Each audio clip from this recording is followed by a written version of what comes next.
segment.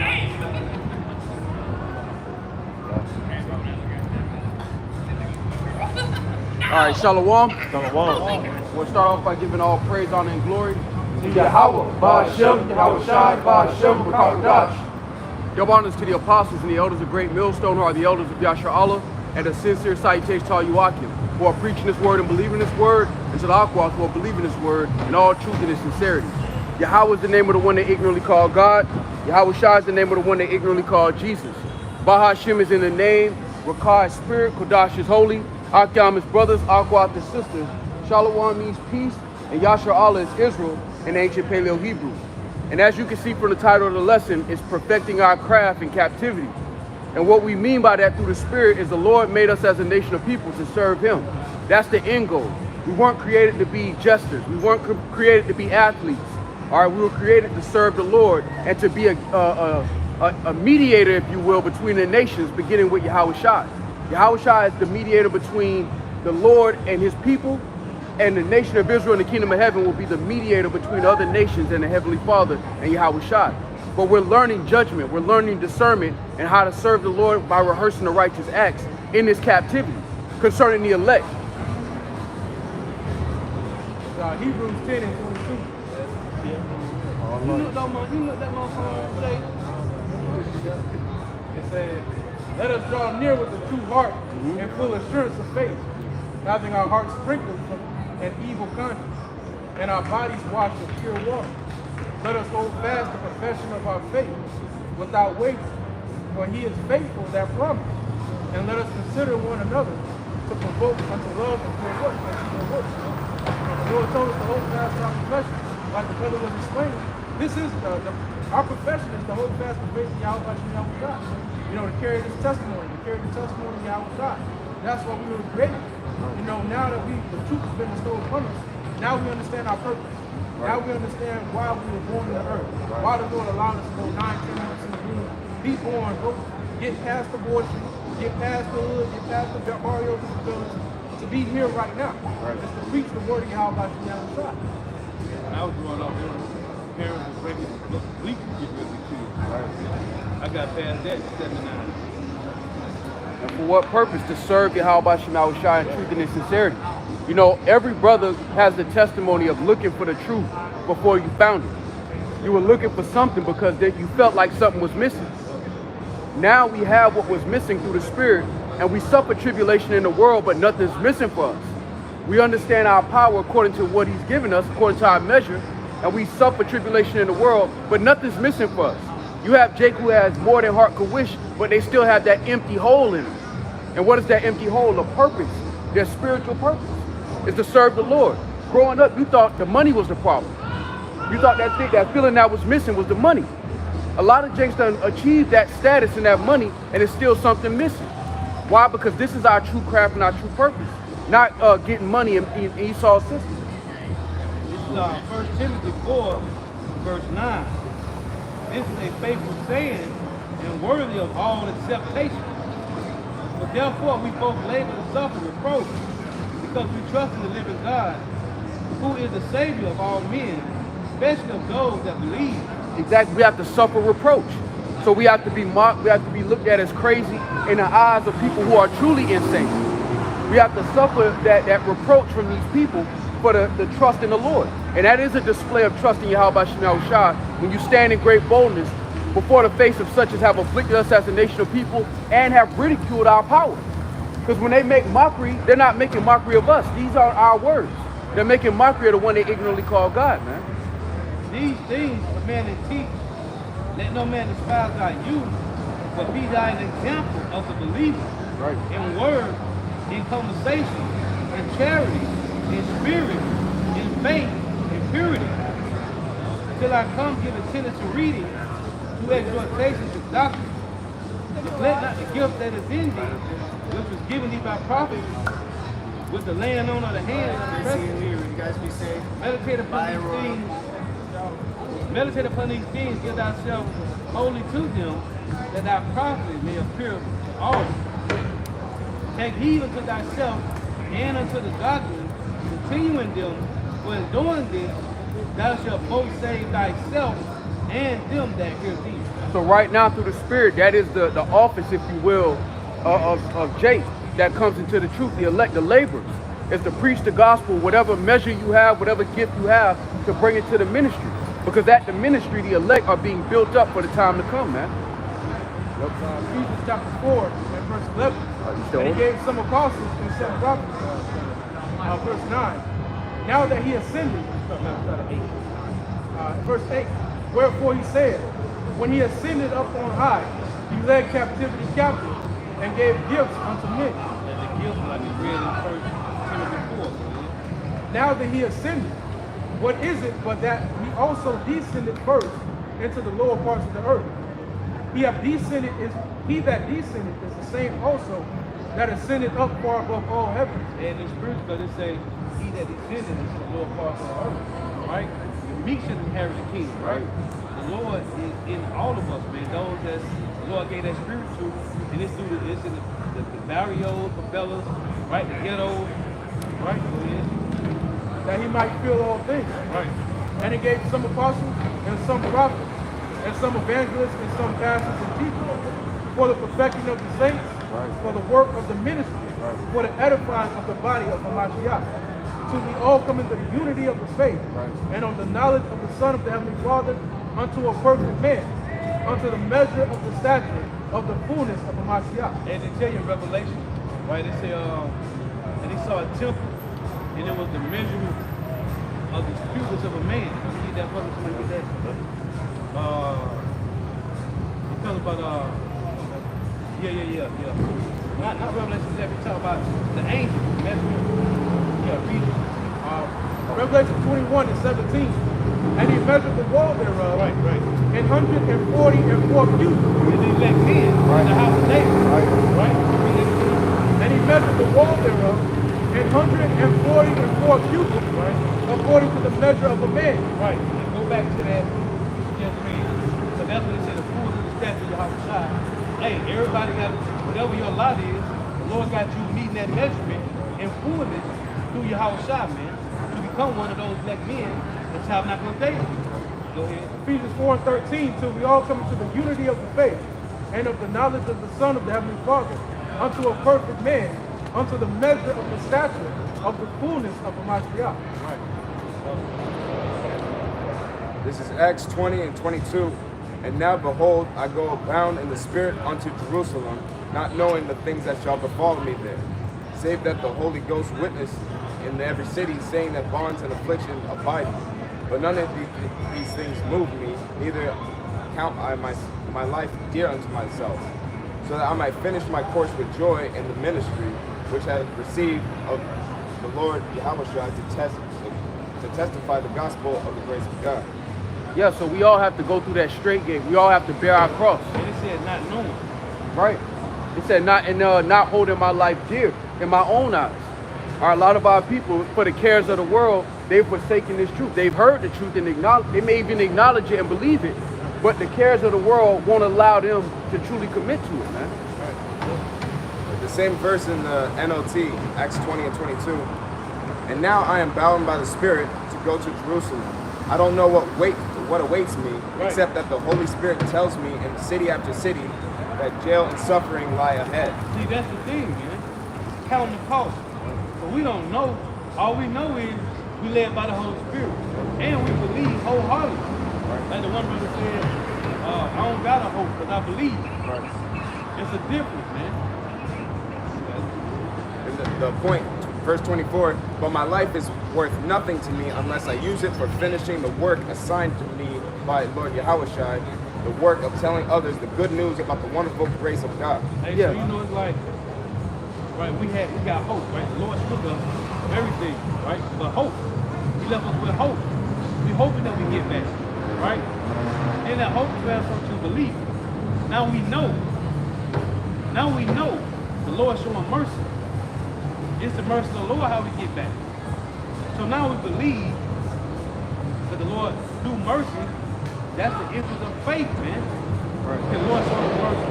So that means, hey, I got to get my faith together. Lord willing, you build your faith up because we know now the Lord showing us mercy. Right. That's how, hey, Right. So it turned to I believe. We ain't hoping no more. Right. Now we know. Right. Otherwise, you just shadow boxing. Right. If you don't truly believe through the Spirit, you just shadow boxing. You don't believe that there's a reward, that there's salvation at the end of this, you just shadow boxing. And eventually you get to a point through the Spirit where you understand what you're a part of.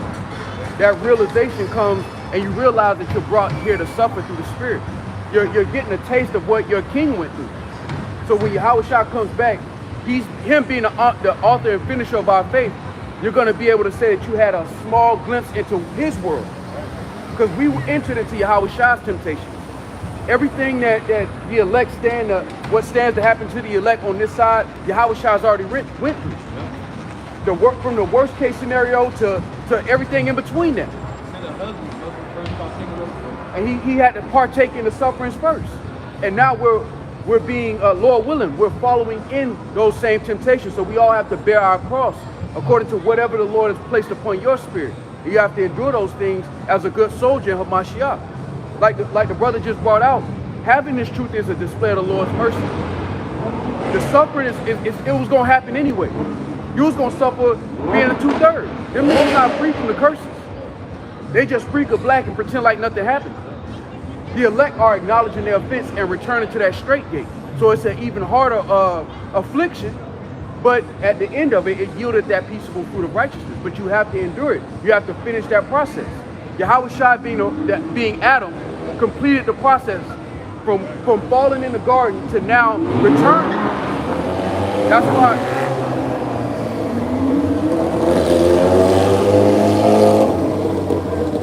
That's why Yahweh Shai is known.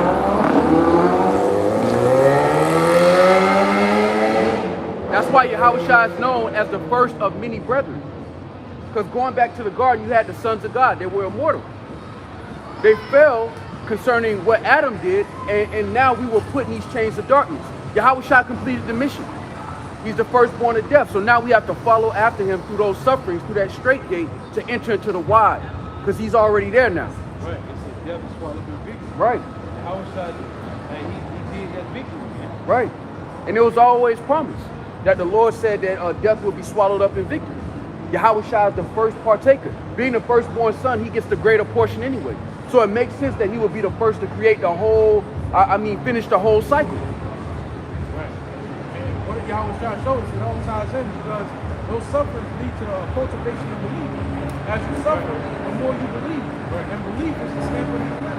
When you read Hebrews the 11th chapter, all the men that were delivered because they believed.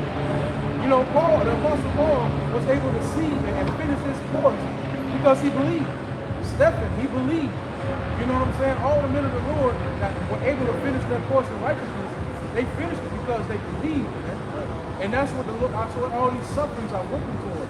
It's working toward a greater belief, which is going to lead to salvation. Lord willing, of the elect. You don't grow in comfort. Look, there's no growth in comfort. That's why this lifetime is a burden. You know, this lifetime comes with a heavy weight to it, a heavy taste. And that's because it's that bitterness. But the only way we grow through the spirit is through that bitterness. You don't grow when it's comfortable. You actually get more lackadaisical. That's why the Lord will switch your situation up real quick, just to bring you through those hills, those peaks, and those valleys until that perfect man appears, Lord willing. And that's why Yahweh Shai exhorted to endure to the end. The process is only completed if you stay in it. You notice that Yahweh Shai, well, a part of what made him perfect, not only because he was son of Heavenly Father, but because from the foundation, he always believed. He was never subject to hope. He always believed from the foundation. And that's why Yahweh Shai was perfect, man, because he always believed, man. He didn't have no doubt in his mind whether or not the Heavenly Father was real or not, whether or not, the promises going to be fulfilled. He was with the Heavenly Father from the foundation. He knew everything was real, man. Right. When you look at the end of the Apostle Paul's journey, he was getting ready to die. At one point in time before he was named Paul, when he was Saul, he had doubt because he didn't believe fully. But at the end of his testimony, he believed fully. And he was able to finish his course, according to the spirit of Yahweh. Yeah, because he persecuted the church, but once Yahweh Shai dealt with him, he was locked in. He understood now. And Now you understand through the Spirit, according to the portion the Lord has revealed unto you.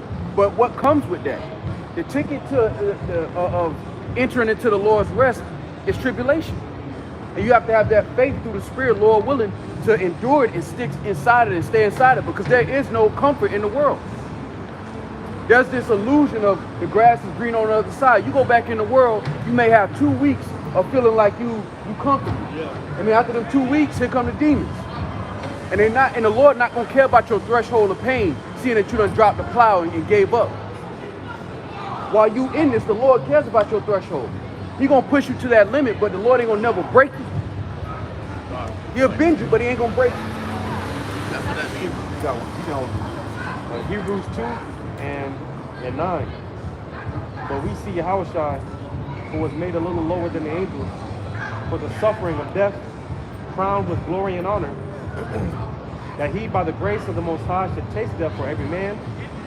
For it became him, for whom are all things, and by whom are all things, in bringing many sons unto glory, to make the captain of their salvation perfect through suffering. Right. For both he that sanctifies and they who are sanctified are all of one, for which cause he is not ashamed to call them brethren. And that is the part of the, when scriptures go into the sanctification of the firstborn, because brothers was making a point earlier about basically it starts with those elect, Yahushua, him being the firstborn of the firstborn, all right, and then the elect in general, them being the firstborn, the first fruits, right, and a part of that sanctification is going through the suffering, going through the fire, the Lord purging getting rid of all the dross, all right, the filth, cutting the trimming the fat, and Lord willing, making us into perfect men in Yahweh Shalom Shah. Proverbs 22 and 20. Have not I written to thee excellent things in counsel and knowledge, that I may make thee known the certainty of the words of truth, that thou mightest answer the words of truth to them that is sent unto thee. Hey, that's the Lord. Yeah. One more That's time. that Psalm 65. The Lord said he can buy terrible things and righteousness. Right. He answers us. That link to that. Proverbs 22 and 20. Have not I written to thee excellent things in counsel and knowledge, that I might make thee known the certainty of words of truth? Hey, because it's the words of the Lord. So we know it is the full assurance. That goes to that full assurance. The Lord said, Deuteronomy 28, that we wasn't going to have assurance of our life. Right? But then they tell you in Isaiah 32 says he's going to give Israel rest. We're going to have assurance of our life. Isaiah 32 and 18. Well, that's the full assurance, man. The certainties of the Lord. Faithful and true. Right, the faithful and true. Beautiful. Read that again. That's right. Proverbs 22 and 20. Have not I written to thee excellent things, counsel and knowledge, that I may make thee known the certainty of words of truth? And it's in parable, allegory, similar to God saying. It's not for everybody to understand it, man. Nevertheless, today the Lord is sipping the elect secretly, but it's in public. But the Lord is sipping the elect secretly, man. Because the Lord is pillow talking to the remnant, which is the intimacy of the Lord, man. The Lord is pillow talking to the elect, man. That's why I said in Colossians 1:26, even the mysteries that have been hidden from ages have not been made manifest to his saints. But it's intimacy, it's pillow talking, man. You got it.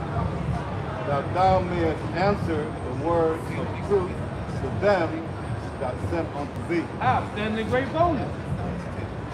Hey, it's a beautiful analogy because the Lord likens the nation of Israel to his woman. And his pillow talking that the Lord is doing is unto our benefit. Right. I mean, they pillow talk, they give up secret.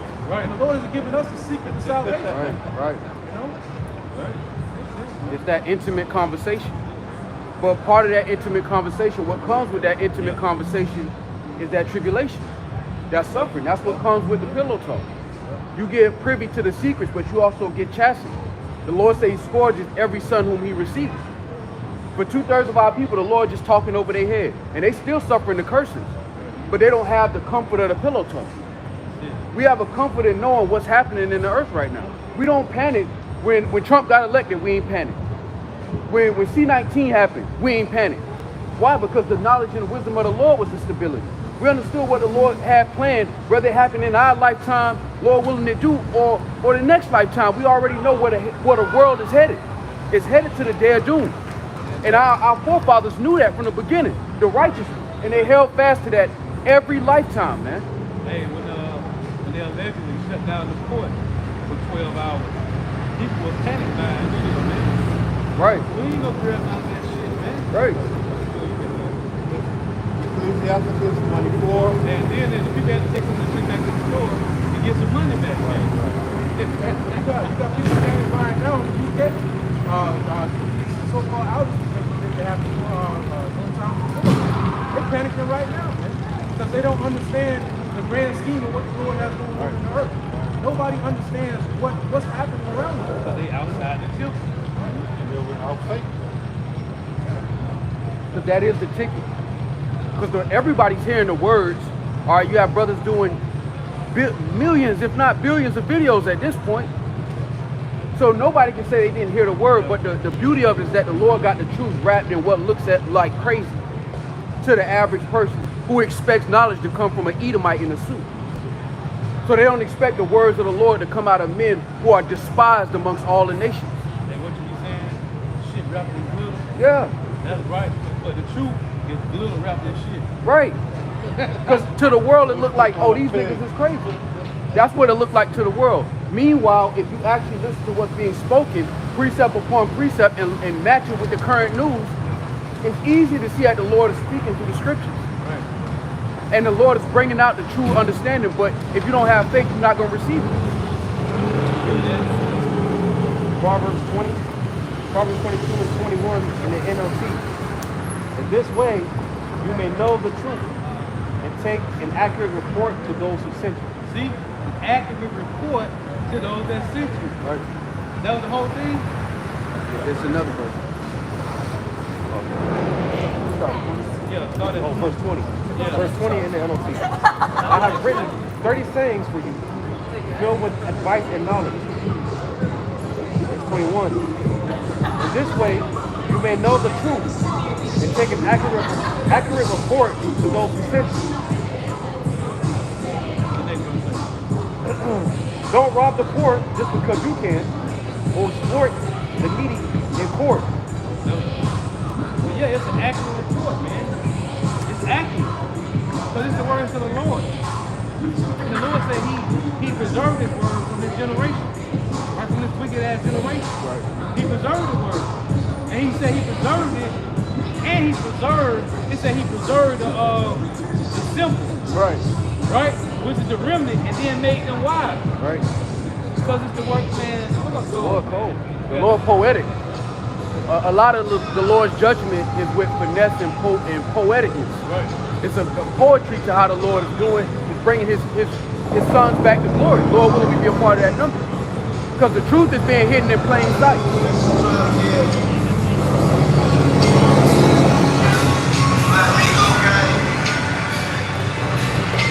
See, as the scriptures say, this is that light in the midst of a perverse generation. Because they look at this word and they call it language while celebrating murderers and criminals.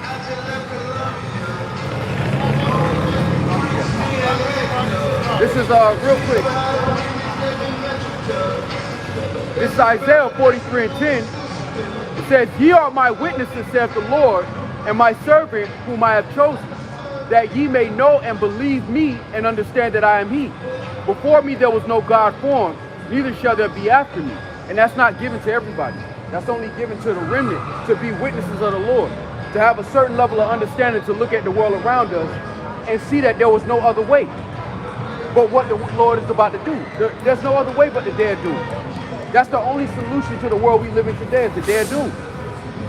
The Lord has to show these people fear through judgment, through terror, through pestilence, through famine. That's the only way these people are going to learn to respect the one they ignorantly call God. This is Philippians 2, Jesus says it. Philippians 2 and 15, that you may be blameless and harmless, Right. the sons of God, without rebuke, make crooked every first nation, among whom you shine as lights in the world. Yeah, because look, think about the culture that our people have in rejection to the Lord. You niggas eat chitlins and you look at us like we slow. You eat the anus of a pig and look at brothers like they crazy for not eating it. This is like this is the upside down place. This is insane, bro. Brothers will tell you about the scripture, and you ignore that to say free Pookie and Ray Ray who locked up for something they actually did. But we wrong. You the black sheep in your family for telling them the right thing, while they celebrate the niggas that promote terror and mischief, man. Holding forth the words of life, that I may rejoice in the day of my Mashiach. And the Lord allowed us to get to this point to where, like the brother was saying, the only remedy is Jackson language. Right. Because now the only language, the only universal language in the earth is Bible. You know, that's the only language that people truly understand. And the Lord allowed us to get to this point. The Lord allowed us to get to this very point to where no matter what you say, you cannot break through the tape. Right. I got one to land back there. This is Isaiah chapter 5 and verse 3. And now, O inhabitants of Jerusalem and men of Judah, judge, I pray you, betwixt me and my vineyard. What could have been done more to my vineyard that I have not done in it? Wherefore, when I looked that it should bring forth grapes, brought it forth wild grapes. And the Lord is asking, what could the Lord do to us as a nation of people to correct us anymore? What else? The Lord brought us on the other side of the earth and gave us a servant's culture, a destructive culture that our people glorify. We're being shamed before the whole world. And the Lord did his part. You read Ezekiel the 16th chapter, the Lord nourished us, man. Right. He brought us up from complete nothing. Put a jewel in our forehead, put us in the finest garments. He did everything for us. But we disobeyed the Lord, man. So this is the result of the Lord not having that hedge protection on us. Right. So this is justified, and the Lord did his part as a husband. He took us in, he nourished us, he gave us a house, you know, he gave us guidance. But we forsook that guidance, man, and now we're cast out of the house. Hey, the Lord gave us the best of everything, and gave us the wisdom, knowledge, and understanding how to maintain it. And that's the highest knowledge in the world, man. That's what Esau trying to seek out with his technology. He's trying to see how to maintain this beauty of the Lord's creation, but he can't. The Lord gave us everything. The Lord gave us everything that we need to govern not only ourselves but the world in general, man. In simple form, man. The Lord gave us everything. The Lord gave us everything. And gave us the wisdom, knowledge, and understanding how to maintain it. And we were like, that's what's that we keep. We don't need the Lord no more. He gave it everything, like he couldn't take it away. That's what happened. What woman do you know that gonna leave a man like Michael Jordan and go to him in the hood? Some hood booger. Ain't nobody doing that, man. You gonna give up $400 billion right. to go with a Jake that don't got $200 to his name? Right. Well, he failed to make it. Come on now. It don't make sense. And that's the state we were in with the Lord. The Lord is everything, man. Hey, why would you go get with a dude that's wearing Jordan? But you was with the guy that allegedly make the Jordan. But you know what the flip side of that is? And that's a display of the faith in the elect. Because we rather the relationship of the Lord over anything this world has to offer. Right. And we're willing, through the Spirit, Lord willing, we be a part of that number, to be ridiculed by the world and our family, to keep the relationship that the Lord has allowed us to have with him. Right. To understand this is to be close to the Lord, and you can feel it. You can feel closer to the Lord in the midst of suffering, all the shit brothers got to go through. You still can feel that relationship, man. The Lord, we can call on the Lord in the front seat of our car like he in the passenger seat. And you can feel his presence. That's something you can't explain to somebody who don't got faith. And the cost of admission is the suffering. It just comes with the job. The prophets of old, they were close to the Lord, and look at how their lives played out, lifetime after lifetime. It was full of tribulation, but that was the cost. Hey, that's how you measure faith. You know, the only way to measure faith is through tribulation. Yep. You You can't measure faith any other way. You have to go through things. Now, the Lord push you through things in order to test your faith. Right. And it's an indicator as you go through different things in your life, you know where you're at. Yeah. The Lord will let you know where you're at. Right. And then He'll give you the opportunity to build yourself up from where you at. But he's seeing it. He's saying he's looking like, who loved me without the reward? Who loved me without the reward? Like Satan had said to Job, to the Lord, that Job served you not. So the Lord stripped all those trinkets that come with being a royal people. Yeah. So now, yeah, he with me, and he willing to suffer to stay with me, as opposed to taking something from the world. And that's what brothers are walking in, because that's what Yahushua did. All the kings were presented to Yahushua, and he was like, bro, That's why I make you know, you sure all talking the to? time that Job represents the elect, going through trials and tribulations, Right. adversities and afflictions, right? While he told his cross, and at the end, overcoming it and getting back 100-fold. That's what Job's life was about, man. Yep. The elect going through the same thing. Hey, in his time on earth, in flesh, the Lord gave him 100-fold back after he endured the great 5 afflictions. Even a prolonged life. Come on, He man. got to see his generation. On earth, in flesh, man. That's why I keep saying Job represented elect, going through that and overcoming it and enduring it and getting 100-fold at the end, man. Man, I was reading Job this week, man, and he made a bold statement. He said, shall we receive good and not receive evil? So everything just supposed to be good with the Lord, and you ain't supposed to go through nothing. That ain't the plans of the Lord. And he was talking to his friends like, man, y'all don't even much understand, man. Like, I'm supposed to go through this, man. This is what I'm supposed to. I deserve this, man. You know? That's why I said that Job 9 and 16. That Job 11 and 6. Oh, yeah. Read that real quick. Hold on, man. Because his friends was basically saying that he was wicked. And that's why he was going through that. Right. And his rib said, look, curse the Lord and die. But Job stayed loyal to Yahweh Shemawashah. You know, because you get to a point where you realize everything you have is from the Lord. So you got to accept whatever the Lord gives you. Because you know the Lord not going to do iniquity. The Lord ain't no bully. Right. That's what it says in 3. The Lord, he don't do good, he don't do iniquity. Our Father ain't no fucking bully, man. And the funny thing is that is when it comes to that, you know, the Lord keeps us on a fine line, because whatever the Lord gives us and whatever He takes away is conducive for us serving Him. Right. That's the Proverbs, man. Giving you the proper and rich. Feeding with food is being for me. So we always ask each other, how you week been? I'm healed. Yeah. Hey, the Lord he ain't do me too bad. He ain't do me too good. Yep. Hey, we healed. Read this. Job 11 and 6. And that he would shew thee the secrets of wisdom. What he doing? What the Lord is doing? Right. He's showing the remnant the secrets of wisdom. Right. Intimacy. Pillow talking, man. Go ahead.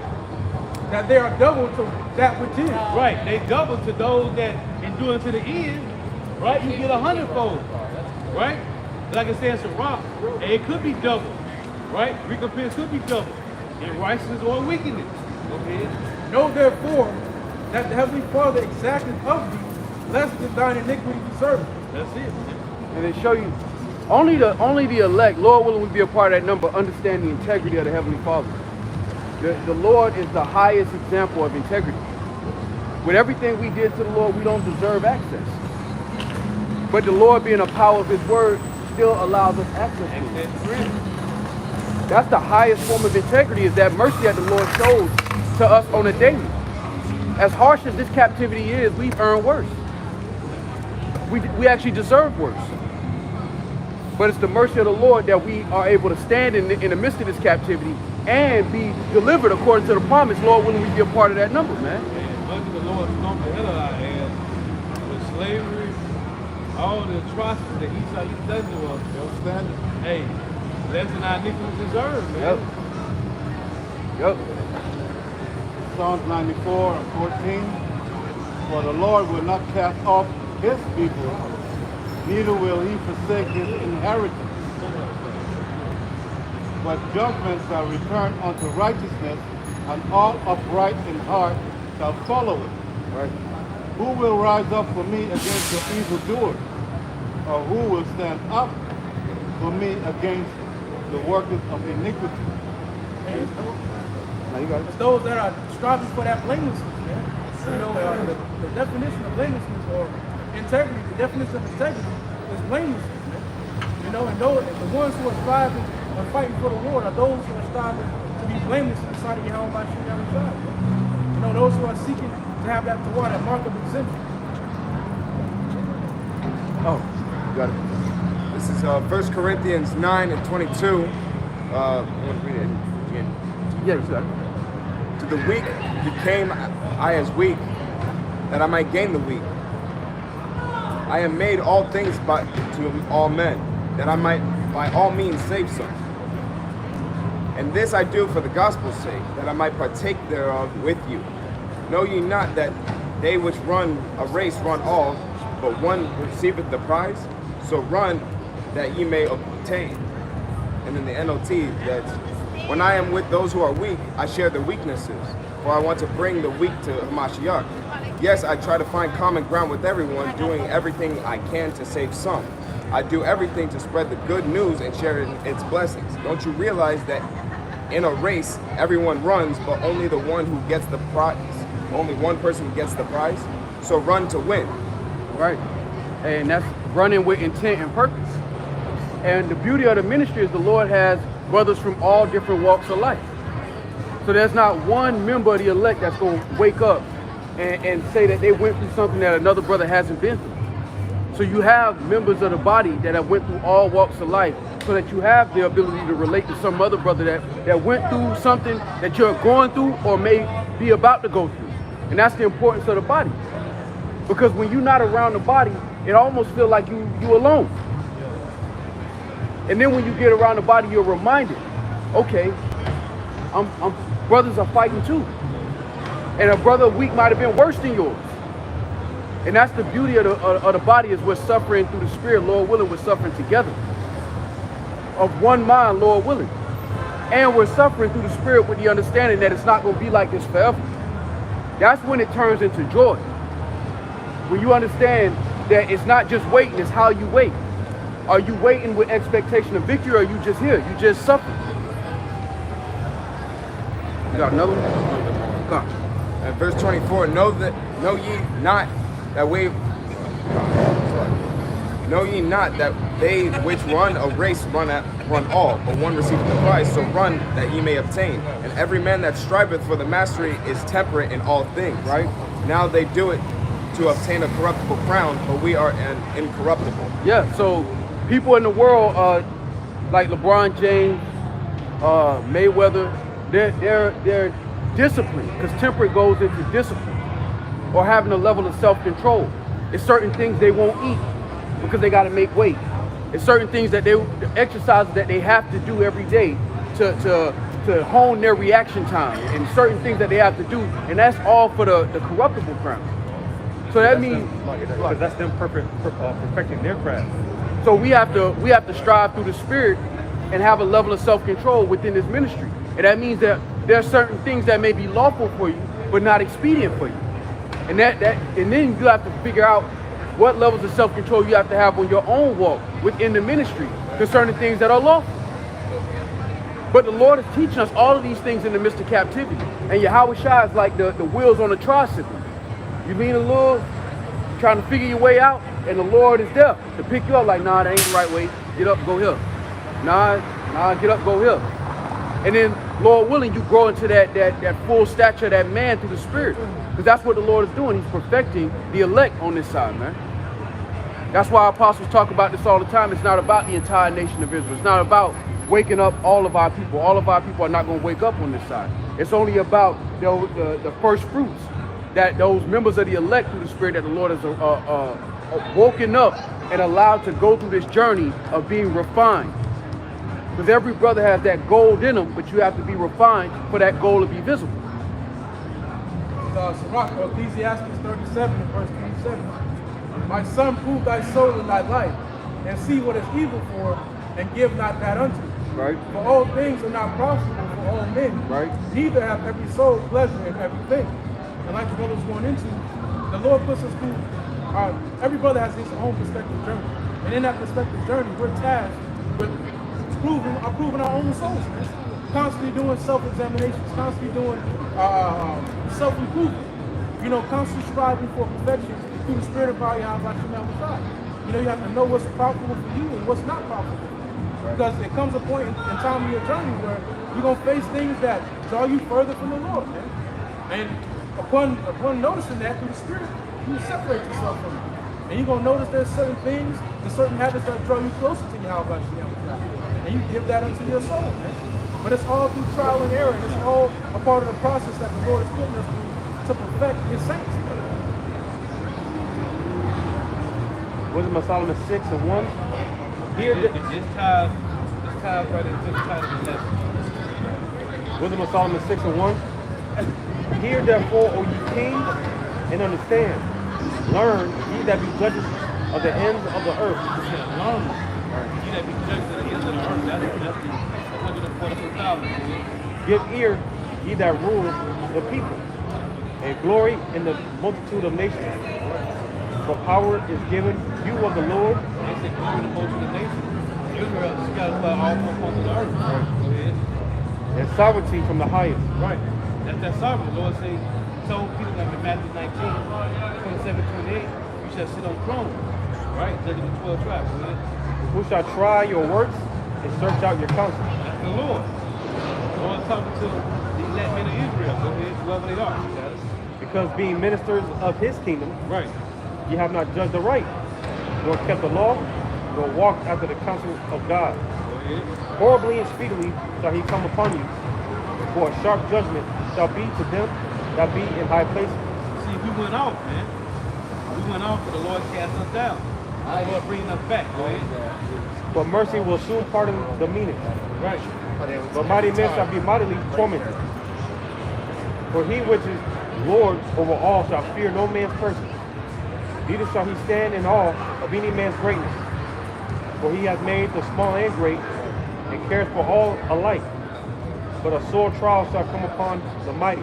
Right. Unto you therefore, O king, do I speak, Right. that ye may learn wisdom and not fall away. Right. See, talking to the Israel, that you may learn wisdom and not fall away. Go ahead. This going to perfect our prayer.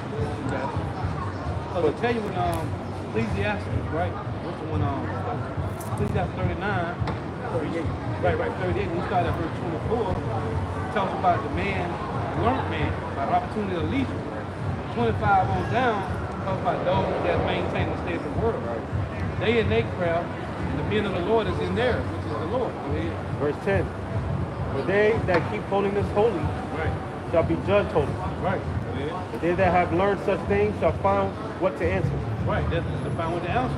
Except in 1 Peter 3:15, you're supposed to be ready to give a man an answer, right? According to the hope that's in you. Go ahead. Wherefore set your affection upon my words. Right. Desire them, and ye shall be instructed. Right. See? The words of the Lord. Boy, it's all go back to the words of the Lord, man. Go ahead. Wisdom is glorious, and never fadeth away. Yea, she is easily seen of them that love her, and found of such as seek her. Right. Go ahead. She preventeth them that desire her, and making herself first known unto them. See, it says she prevented them that desire her. Hey, you desire wisdom, and everything else don't make no difference, man. Go ahead. Whoso seeketh her early shall have no great travail. Right. That's talking about when Jacob trouble comes, and tell you in Isaiah 33:6, wisdom and knowledge shall be the stability of our time. Right? Go ahead. For he shall find her sitting at his doors. Right.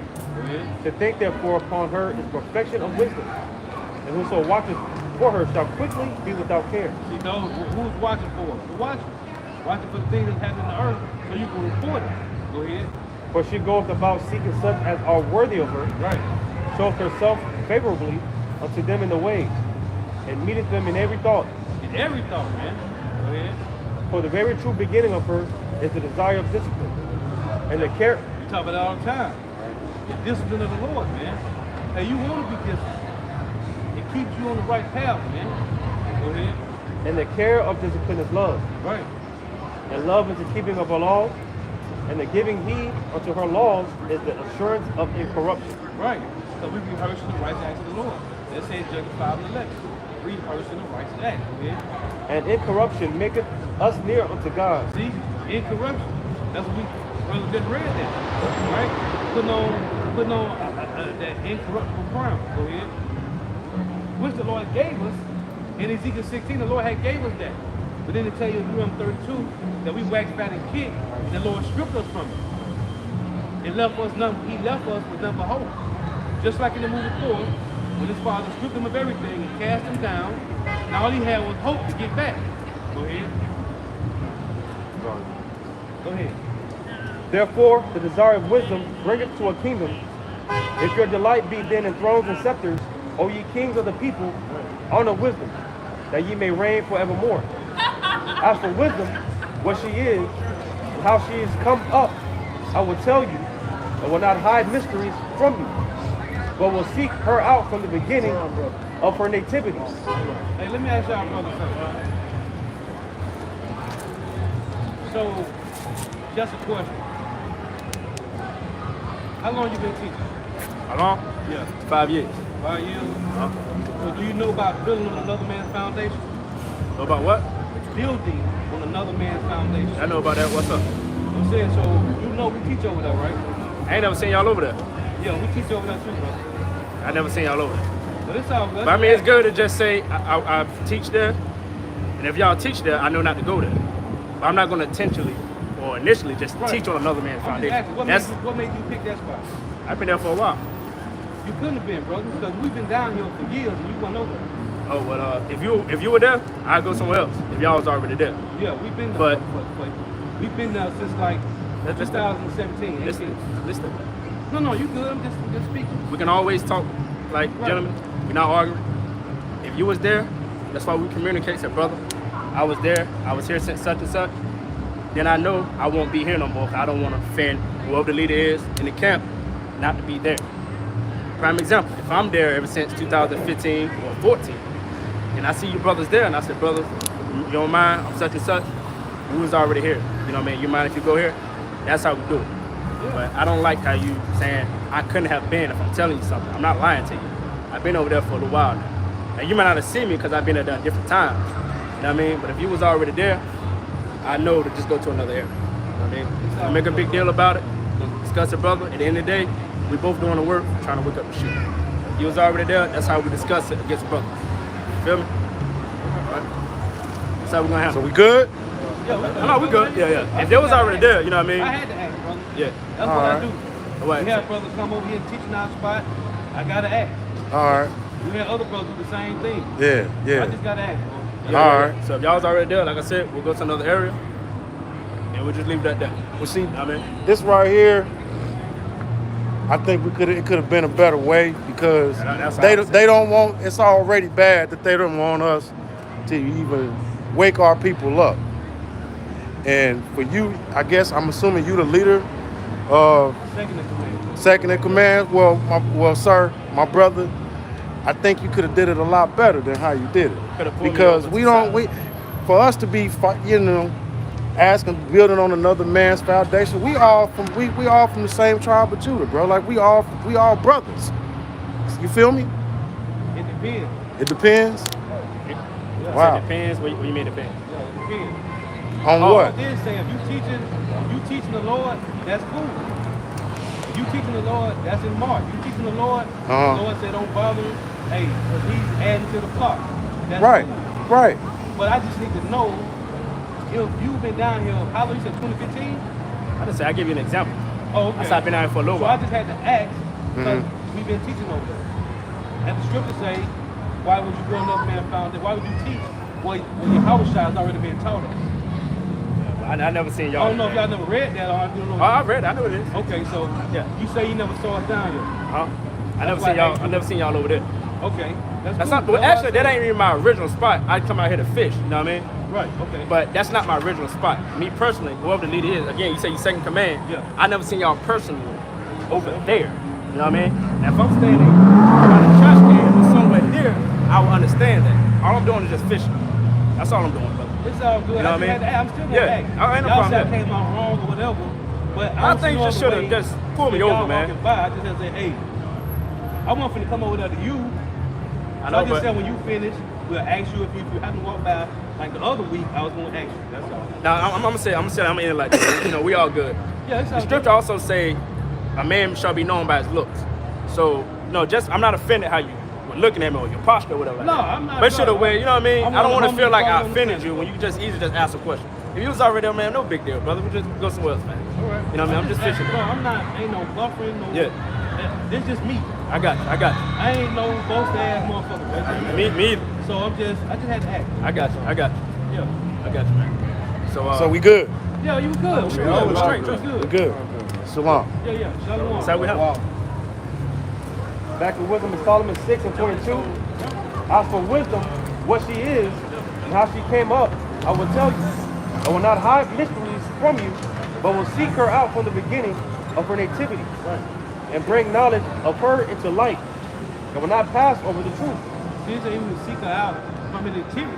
The Lord mentioned that word nativity in Ezekiel 16. But the Lord gave us all that, but he took it.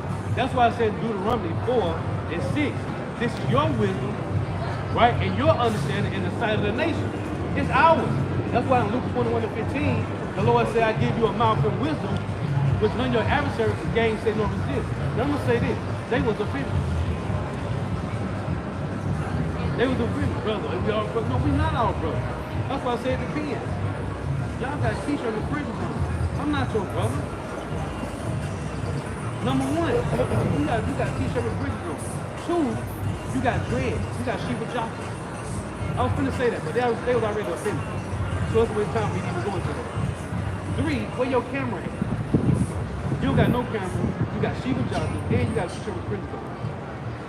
So you gonna get offended if I ask you why you sitting over there. But we did that in 2017. Stop playing, bro. And after we changed the spot from the old camp spot, that was the first spot we went at over there. In 2017. Come on, bro. If they ain't your original spot, go. There's a lot of spots down here. If I went with GMS and I was watching no coffee, there's a lot of spots downtown I'll pick. Why would you go right over there? Come on. You said it earlier, that light being in the dark place. That's right. Can't help. Can't help it. Anyway. Backing up on verse 23. Yup. Either will I go with him. And I'll say this, that rebuke is either going to help them or it's going to push them out. Right. Because at the end of the day, it's going to happen through the Spirit. Things are going to happen. You got to have these kind of conversations. And it's like it's either going to help them build and grow or it's not. Now they said that they're going to leave the spot alone. That's fine. If not, then the blood is off Bro's hand. You know, I already brought it to the table. They have a lot of penalties, especially if you're still thinking about us all being the same. Right. Waking up. That's an indicator that Jake has a lot to learn, and he doesn't fully know what he's a part of. But it's all a part of what he's doing. And this is a part of perfecting of the souls. These different conversations, whatever you want to call it. This is necessary. This is happening back in the ancient world. They were having such controversy in the ancient world for the very same reason. For worse reason. Men were getting put to death back then for less reason. So now we enter the modern age and we're dealing with the same issue. You know, and like the brother said, the scriptures tell you not to build another man's foundation. There's plenty of spots downtown or in Orlando with living with people. You know, but the brother's got a lot to learn. Well, like the brother said, that rebuke is going to lead to him growing, you know, not I don't know which one that real. You got love with one of your brothers. You got some real kids down here, man. That's awful. But that shows you he gotta be following. He gotta be following. Watching for Israel. That's dangerous. And all. This is a battlefield at the end of the day. Brothers want to look at it like that or not, this is a battlefield. We're something to lose our lives out there. At this very moment, the centurions will come up and go put us in the bottom of the jail. Right. For the testimony that we carry at any moment. Or leave us standing here. It's never sweet out here. Leave us here on our back. Yeah, them kids are real about that, bro. That's that watching for Israel shit, man. And again, I said, bro, y'all read the scripture about building up your foundation. Paul said, well, your house shall already preached. Come on, bro. You right now. You don't hear your house shall over here? Come on, bro. But anyway, it's nothing. So he talking about you could have stepped to the side. No, I'm not gonna go along with you. Okay, I'm just understanding. Hey, bro, let me ask you something. They got a offended though. I ain't coming off like no damn Debo. Anyway, dog, so get on that. Verse, Wisdom of Solomon 6:23. Neither will I go with consuming envy, for such a man shall have no fellowship with wisdom.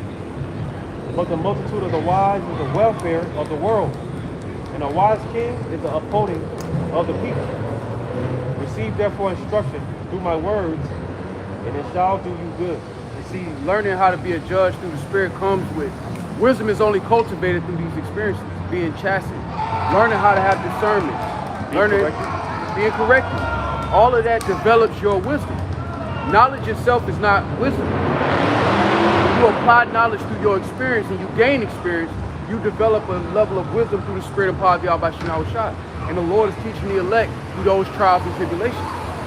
That's why the scriptures exhort to endure all these things. Because ultimately, that peaceable fruit that's in you, that discernment, that wisdom is going to blossom if you remain in the experience. If you tap out, you lose that. You lose that oil. Ecclesiasticus 20:2. It is much better to reprove than to be angry secretly. And he that confesses fault shall be preserved from hurt. Right. So it's better to reprove than to be angry secretly.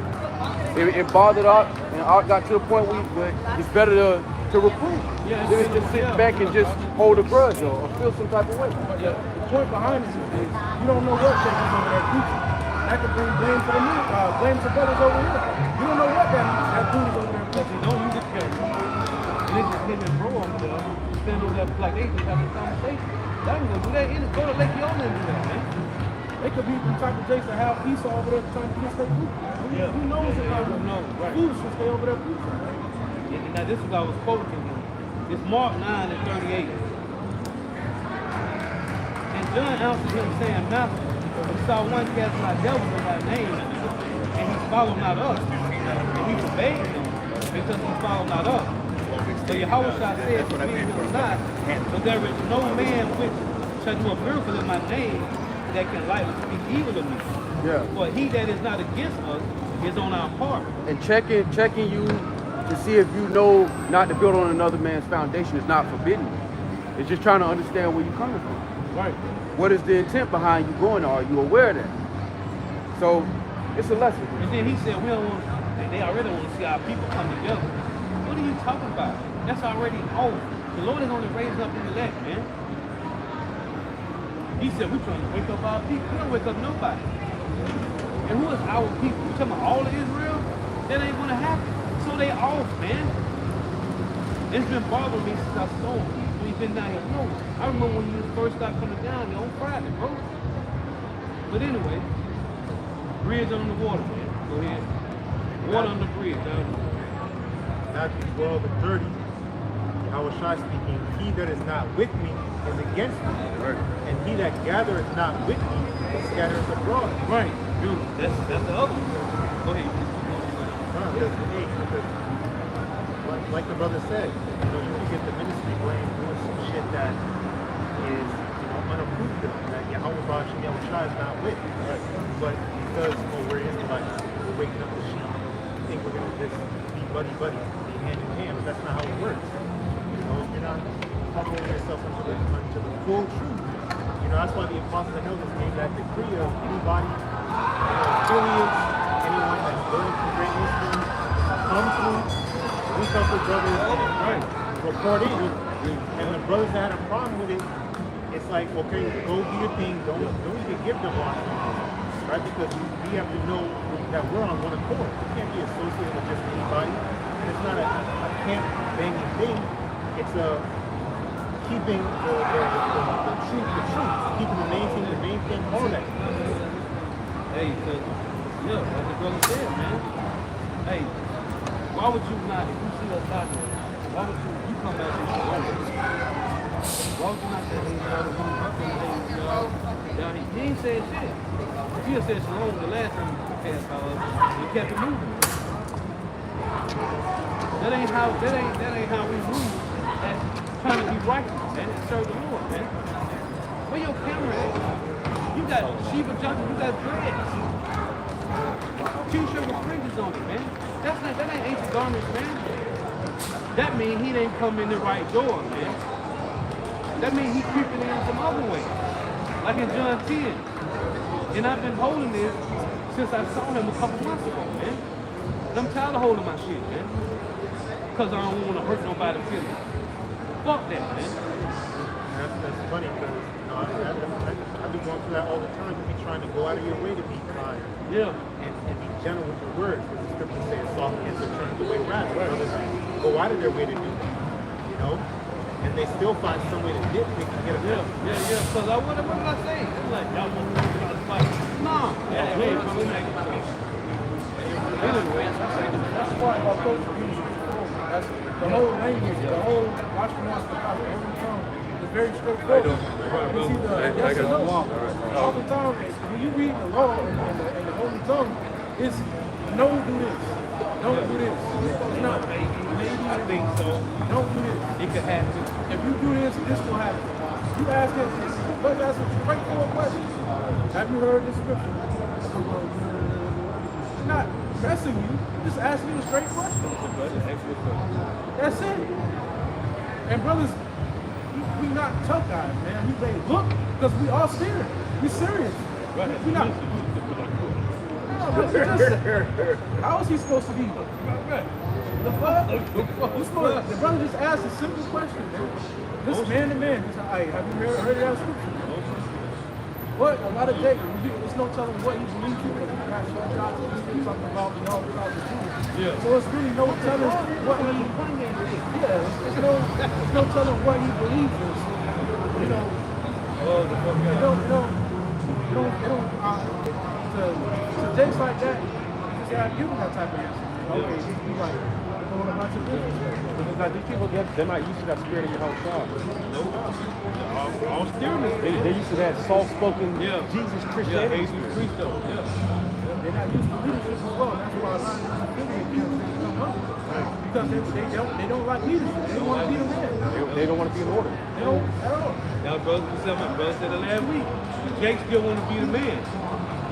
No, ain't none of us the man no more, man. It's your Howard side temptation, man.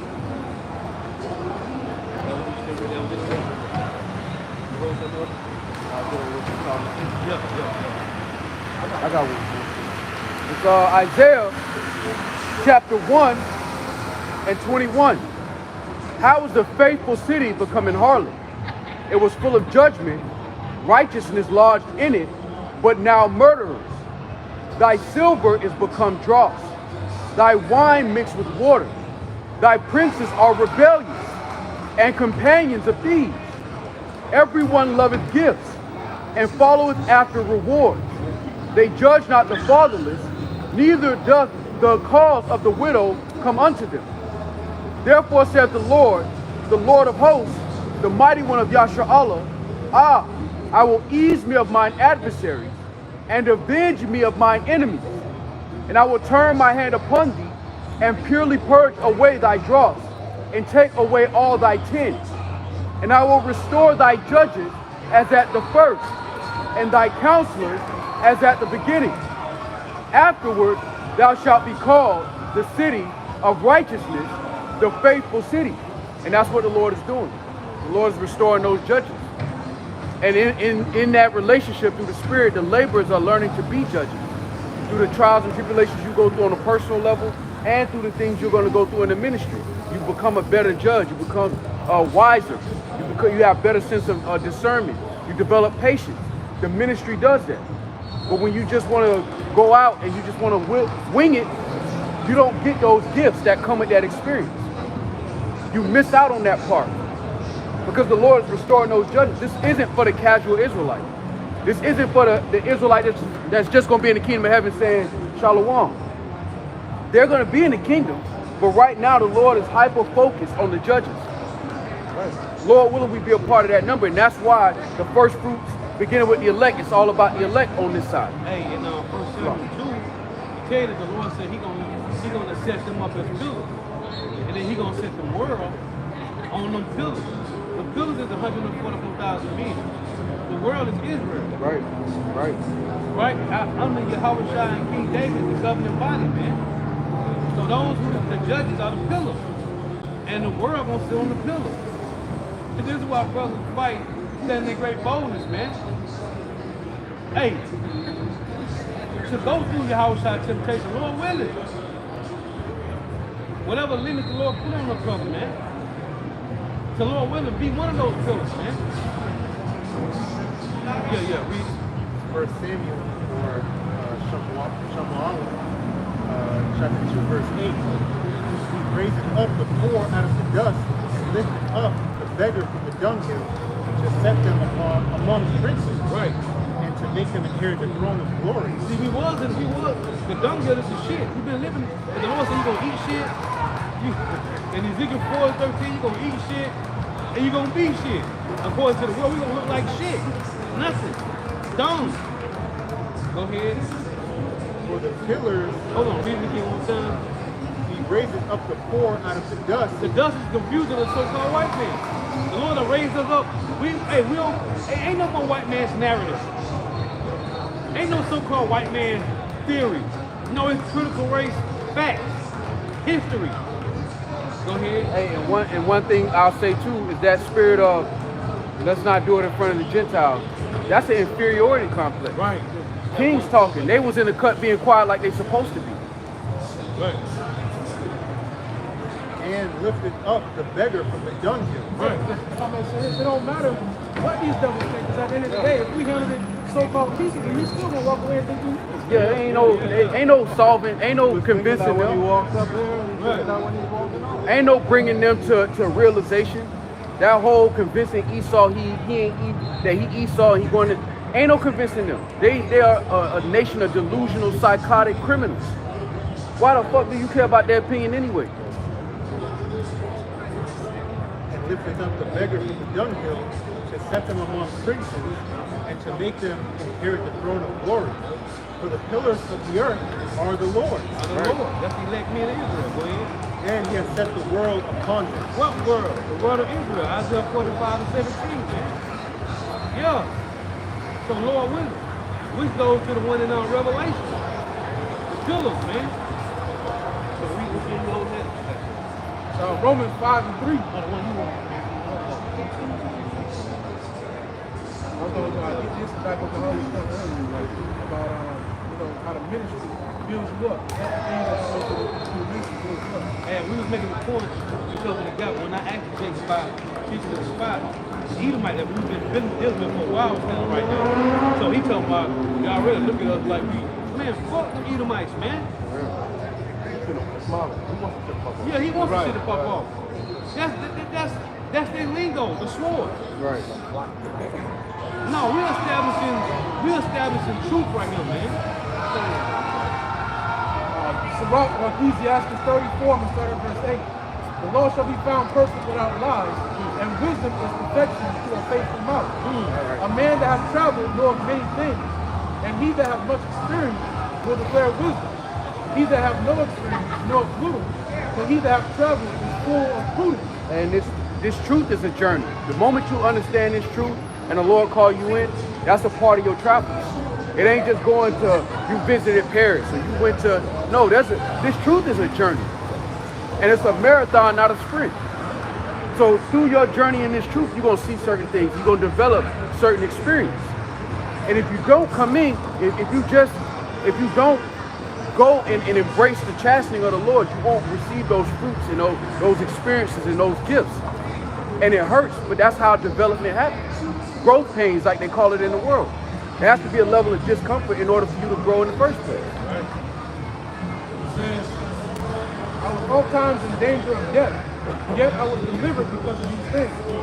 The spirit of those that fear the Lord shall live, for their hope is in him that saves them. Hey, you get into that wisdom of Solomon 6, man. How wisdom meets with every thought. That's what Paul just said, man. Wisdom meets with every thought in our life dealing with. That's why you'll walk through the week. Right, your trials and tribulations, your burdens and afflictions, while you told your cross, which is not a burden. Hey, wisdom meets you in every thought, man. Wisdom of Solomon 3 and 4. For though they be punished in the sight of men, yet is their hope full of immortality. Right. And having been a little chastised, they shall be greatly rewarded. For power proveth them, and found them worthy for himself. As gold in the furnace, as he tried them, and received them as burnt offering. And in the time of their visitation, they shall shine, and run to and fro like sparks among the stubble. Stubborn gonna be the so-called white man. Esau Edom, that's Obadiah 1:18. They shall judge the nations and have dominion over the people. Right. And their Lord shall reign forever. It's our turn. That goes to Isaiah 32:1. It said, "Kings shall reign in righteousness, and princes shall rule in judgment." It's our turn. It ain't gonna never end. But it said the days of Israel are innumerable. The Lord said the throne of David shall be as the days of heaven, man. Saints of the Most High, take kingdom. Like you said, it's our turn. Lord, we'll be out of heaven. The scripture say that the Lord showed favor to the wicked. These nations that had their time, Right. Eve, she had her time, she's still in her time. Yeah, she's still in her time. That was Esau standing up. The minute that nigga fall, he through. Yeah, that's her pillar. Right, that's her pillar, She right. forsook her real pillar for Esau. That's Yeah. her pillar. But when things are turned right side up, Hey, that all right, pillar gonna turn to a rock. exactly. And then Yahweh Shah's gonna have that dominion, and that rulership, that government, is never gonna be taken down, man. That pillar gonna turn to a hard piece of a hard rock. Whether the world realize it or not, the Lord is setting up a government, man. A government is being established, beginning with Yahweh Shah. A government is being established that will never be taken down. And the Lord is developing within the members of the elect that righteous discernment and judgment. Hey, Esau in captivity. Them niggas can, even with breaking up rocks, turning little rocks to big rocks in the pit, you can't think nothing but happy thoughts. Because, boy, we gonna know every thought you gonna think. You gonna be what? Come here. What you said, boy? Nah, You can't think nothing but happy thoughts. he ain't gonna walk. He's gonna lift him right out of that rock pile.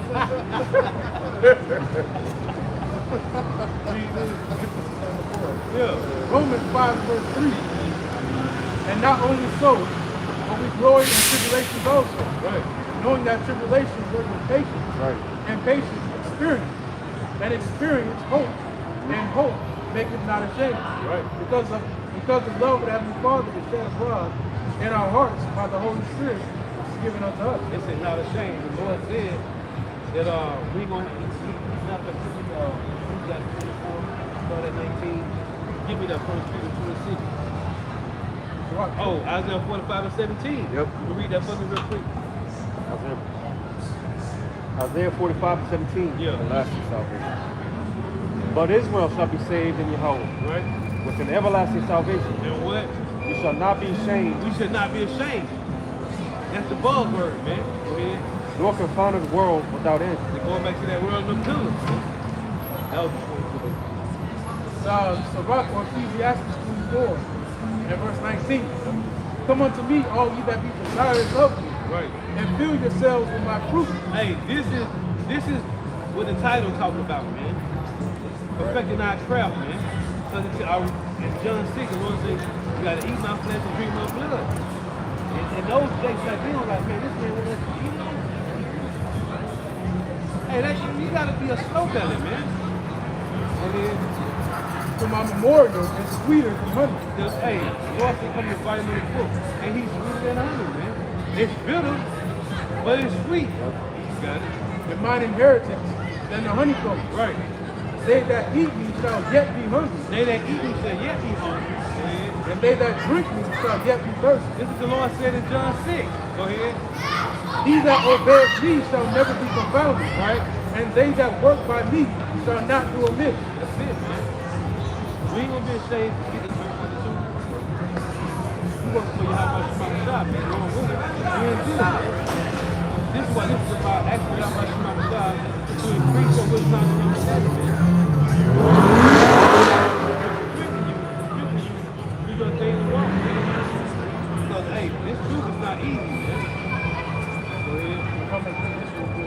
Because understanding, part of wisdom is understanding that the chastisement of the Lord is love, man.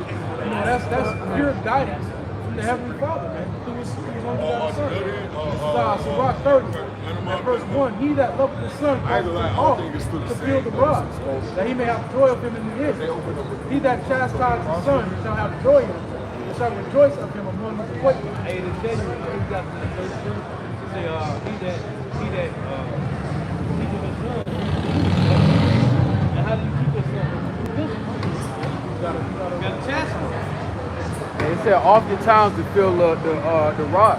As a nation of people, we have been oftentimes corrected. It's a reason we went in and out of captivity as a nation of people. It's a reason we haven't seen our land in peace for longer than we've been in captivity. Because the Lord has caused us as a nation of people to often feel the rod. But within that, the Lord is doing the same thing with the members of the elect. It says, verse 9, verse 8, and horse not broken becometh headstrong, and a child left to himself will become brutal. Conquer thy child, and he will make thee afraid. Play with him, and he will bring thee to heaviness. Laugh not with him, lest thou have sorrow with him, and lest thou gnash thy teeth in the end. Give him no liberty in his youth, and wink not at his folly. And that's exactly what the Lord is doing. He's not giving us liberty in our youth, or being returned unto this truth. Just like it says in John the 3rd chapter, we've been reborn. All right, this is our youth right now. And in our youth, like it says in Ecclesiastes 12, we're seeking their Creator, man. And as we do that, the Lord is not sparing the rod, man. All right, he's causing us to feel it often. Because he's doing it, as a baby comes, he don't know what's right and what's wrong, he has to be taught. You know, we're being taught and trained in the right way. The Lord ain't laughing with us, he ain't playing with us. You've seen them that got them type of parents, man. They grow up to be age delinquents, man. They have no structure, no guidance, no fear. And it's because their parents was laughing with them the whole time they were bringing them up. Afraid. The Lord is our parent, man. The Lord is our Father. And he's been bringing us up and chastising us because he loves us, man. He wants to see us do the right thing. It says in Hebrews the 12th chapter that the Father after this world chastises you for his pleasure, but the Lord is chastising us for our good, man. And in the meantime, he's also securing the victory. So while he's cultivating his plants, and even every brother in very detailed, surgical, the Lord is developing the elect, and you can see it. How surgical the Lord is with your own life. If you just zoomed out and just looked at your own life, you can see how surgical the Lord is with your own situation. And damn, that's why the Lord kicked me out that one career. That's why the Lord kicked me off that one job. I ain't see it then, but damn, okay, Lord, okay. And in the midst of that, you zoom out, the Lord is securing the victory.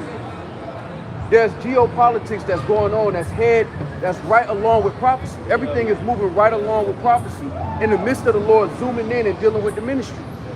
It's beautiful, man. The Lord's covering all bases. And right now, Trump he using the hell out that kid, man. He using the hell out that motherfucker. It's for our benefit. Through the Spirit of God, how about you? Yep. He passing all these different laws, putting all these sanctions on these nations. This is going to affect America as well. And this is all a part of prophecy. And the Lord said this will happen. And all the while, you have nations separating from the EU right now. Hey, even EU said the other day in the article, EU was like, man, they about to cut ties with U.S., man. Well, Canada did. Yeah. Canada cut their military alliance with America. And then J.D. Vance, the vice president, got up there and said that Canada won't survive a trade war with the United States. So this is them. They look bit more stout with their so-called allies. And that's making those EU nations look like, damn, they don't give a fuck about a nigga on their border. They definitely don't give a fuck about niggas across the pond. Yeah. And the Lord is doing, and it's all all that geopolitics is going into prophecy. Because eventually America is going to be destroyed, and a part of that destruction is going to happen by their own allies. Those who they've put their trust in, or those who they've used and thought they was never going to buck up against them. And that's the EU in a nutshell. They just be getting bullied, used as pawns and rooks on the chessboard. Yeah, go out there and kill all the men of your nation real quick. Yeah, these niggas trying to keep the fan coat to them. And these niggas celebrate Hiroshima and Nagasaki every year, man. They had, what, 75 years or something like that? Bro, they forbade Japan from having a military. Them niggas can't even say they got a military. If you look it up, Japan call they military a defense force or something of that nature because they're not allowed to have a military. And who made that call? Beginning with America. They was running the show. So you don't think they feel some type of way? I'm a whole nation out here in these streets. I can't have my own military. Who the fuck would- Yeah. America keep his time. America, Yeah, so America got Japan tucked right here. America Debo, man. And the other nations, they be like, when he be around, I be quiet. But when he gone, I be talking. And what is that talking? Bricks. Yeah, we gonna try to get around this shit. Something Proverbs. But like the brother said, that's the Lord securing the victory on the back end. Not even on the back end no more, it's on the front end now. That's the Lord securing the victory, and the victory is Babylon's downfall. And as brothers are going through their respective, trials and burdens, the Lord is like, hey man, at the same time, he's on his way out, man. Right, zoom out. Whenever you think it's heavy and it's hard, zoom out a little bit. Zoom out and look what the Lord doing. Yeah, that shit. Yeah, that's why, like the scriptures talk about not being haste. You know, when the Lord puts us in these moments where we're low, going through it. Because like brothers are saying, in those moments are supposed to be the time where we zoom out and basically look at the bigger picture. What is the Lord trying to show me in these moments? Because people often have to, make the mistake of, as soon as something bad happens, you're quick to make decisions that's not for your best of interest. So we're taught that patience in those moments where we're changed to a lower state. Right, that's because that's a product of the flesh. That haste is a product of you relying on the flesh and not the spirit. That's why it says in Romans, the 1st chapter, that the just shall live by faith. Us receiving life here in these latter days is walking by faith, man. Children live for themselves, man. No, that's perfectly good. That's why these hairs from. There's a bunch of kids out here. What the fuck they doing down here, man? What their parents at? They're like, two of these are bad fuckers. What is fucking Buster? There it goes. Well, how like how about you know I'm out there? What the fucking Buster? You look down down. See, this is the reason why 2/3 got to be destroyed, man. What their parents at, man? These kids out of it. Go ahead, man. This is the back of what Kari was saying about, Japan can't have a military leader because the so-called white man being mischief by law. Right? This is Wisdom of Solomon.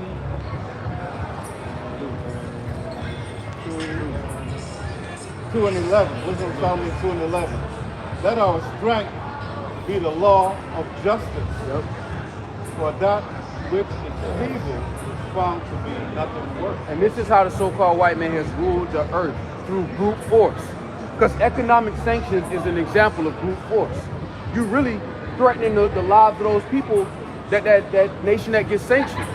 Their ability to purchase medications at a reasonable price so that their people can get it at a reasonable price. You basically threatening them with brute force. Even with what Trump's doing with the educational system. He wrote in the law basically that schools, educational institutions can't get federal funding if they don't classify whites as a discriminated minority. What a fucking plot twist.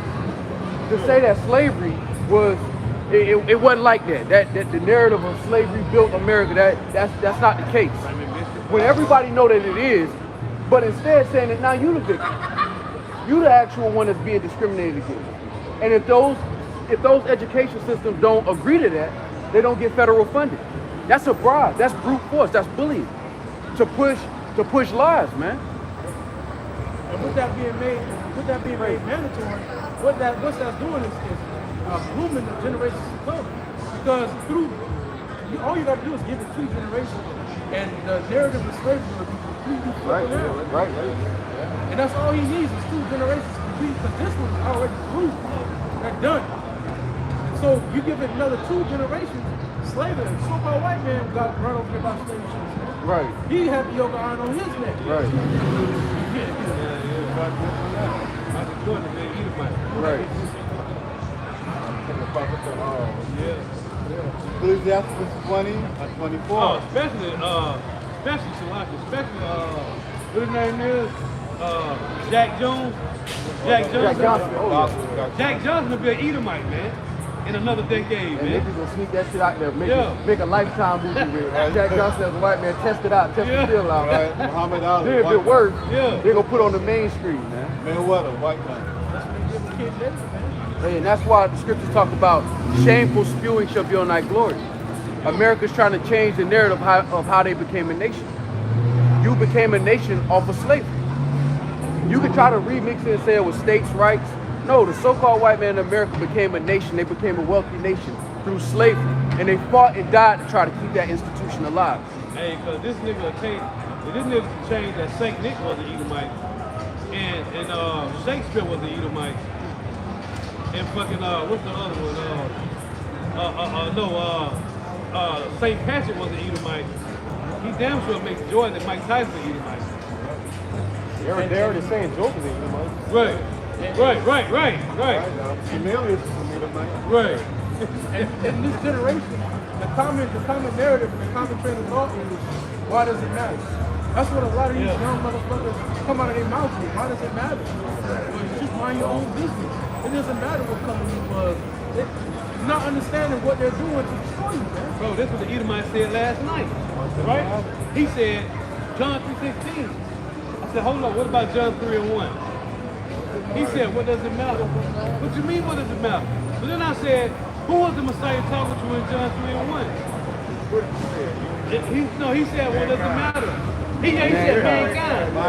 Man, there wasn't no damn mankind that was there with the Messiah and the apostles. It wasn't no mankind.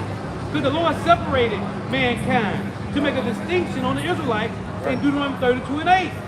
It said when he separated the sons of Adam, right? So that's the separation of mankind. Then he made a distinction on the ones that was close to him, which is the Israelites. Because you had sons of God, you had sons of the wicked, Sons of the wicked. Right. Then he said, how you know the 12 tribes, the Negro, Latino, Native American, West Indian nation? Go read Deuteronomy 28. Right. And you tell me. I'm white, I'm not red. You guys. I'm white, not red. Yeah. Ecclesiastes 20 and 24. A lie is a foul blot in a man. Yes. It is continually in the mouth of the unborn. Right.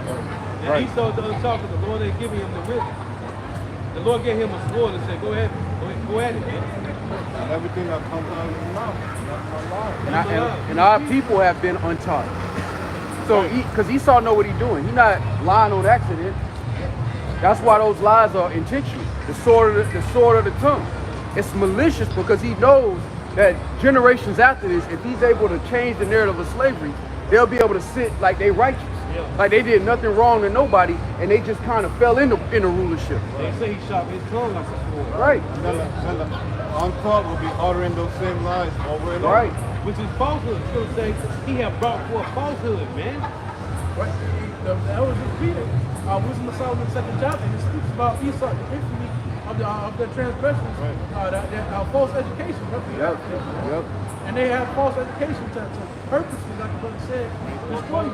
Because back in the day, they had a demon called Willie Lynch.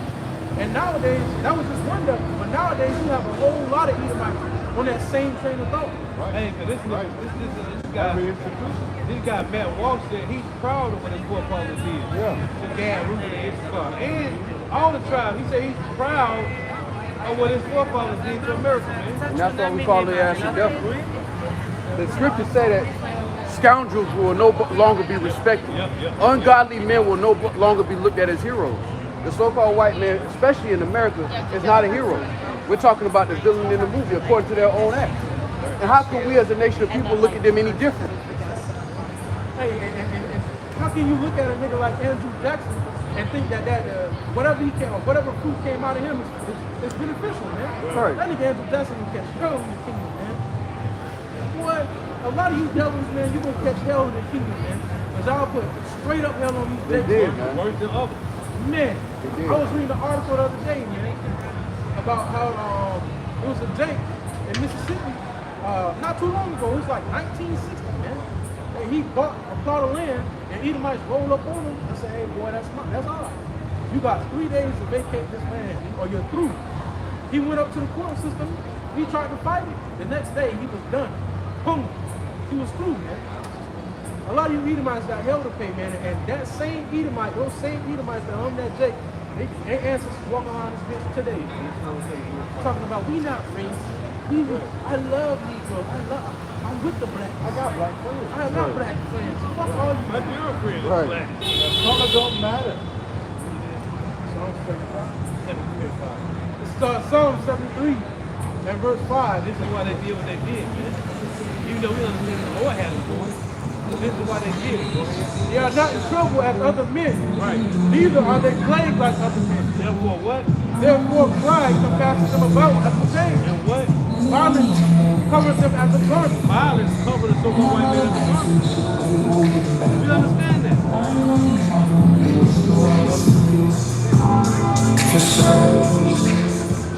Isaiah 32:5. The vile person shall no more be called liberal. The vile person. Right. What did Job say? They are viler than the earth, man. The vile person shall no more be called what? Shall no more be called liberal. And if you're a liberal person, that means you got truth. That means you're about peace. That means you're about building and equity to all. Yeah. In today's world, liberals are the ones that's pushing morality, man. Right. Them the niggas that are indeed progressive. And if you're dealing with somebody that's progressive, that's a full-fledged demon, man. Because all they believe in is the agenda of Esau evil, man. And what he's pushing now, the morality, the merger between man and technology, that's all they believe in pushing. Food that's not food, if you can eat it as food. Yep. Pork ain't food, man. Shrimp and crab ain't food. Calamari and escargot is not food, man. And it should go to show you that if you look up any fitness, anybody that's into fitness real heavy, pork is now one of their diets, man. You don't see somebody else heavy into the gym on no type of pork, man. You don't see that at all, man. Why you think this, man? This guy is lost. As they supposed to be. The vile person shall be no more called liberal, nor the churl said to be bountiful. Right? For the vile person will speak villainy, He will speak villainy, man. Go ahead. and his heart will work iniquity. That's what he's been doing. Since he's been in power, that's what he's supposed to do. And now we understand the will of the Lord, man. The Lord is going to make the son of white man bear, and uncover all his secret places. And that's exactly us. That was before, though.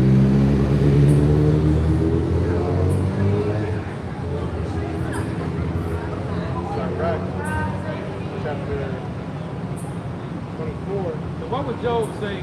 They are vile in the earth. Right. Right, base men, but he'll Edomite himself. Right. Children of whom, including myself. Nah, he ain't say that. And I'm saying that because, get me real quick, give me Sirach 27, the last verse. That's wicked. This is what the scriptures say. If Job was an Edomite, why would he talk about Edomite? Read this. Sirach 27 and 30.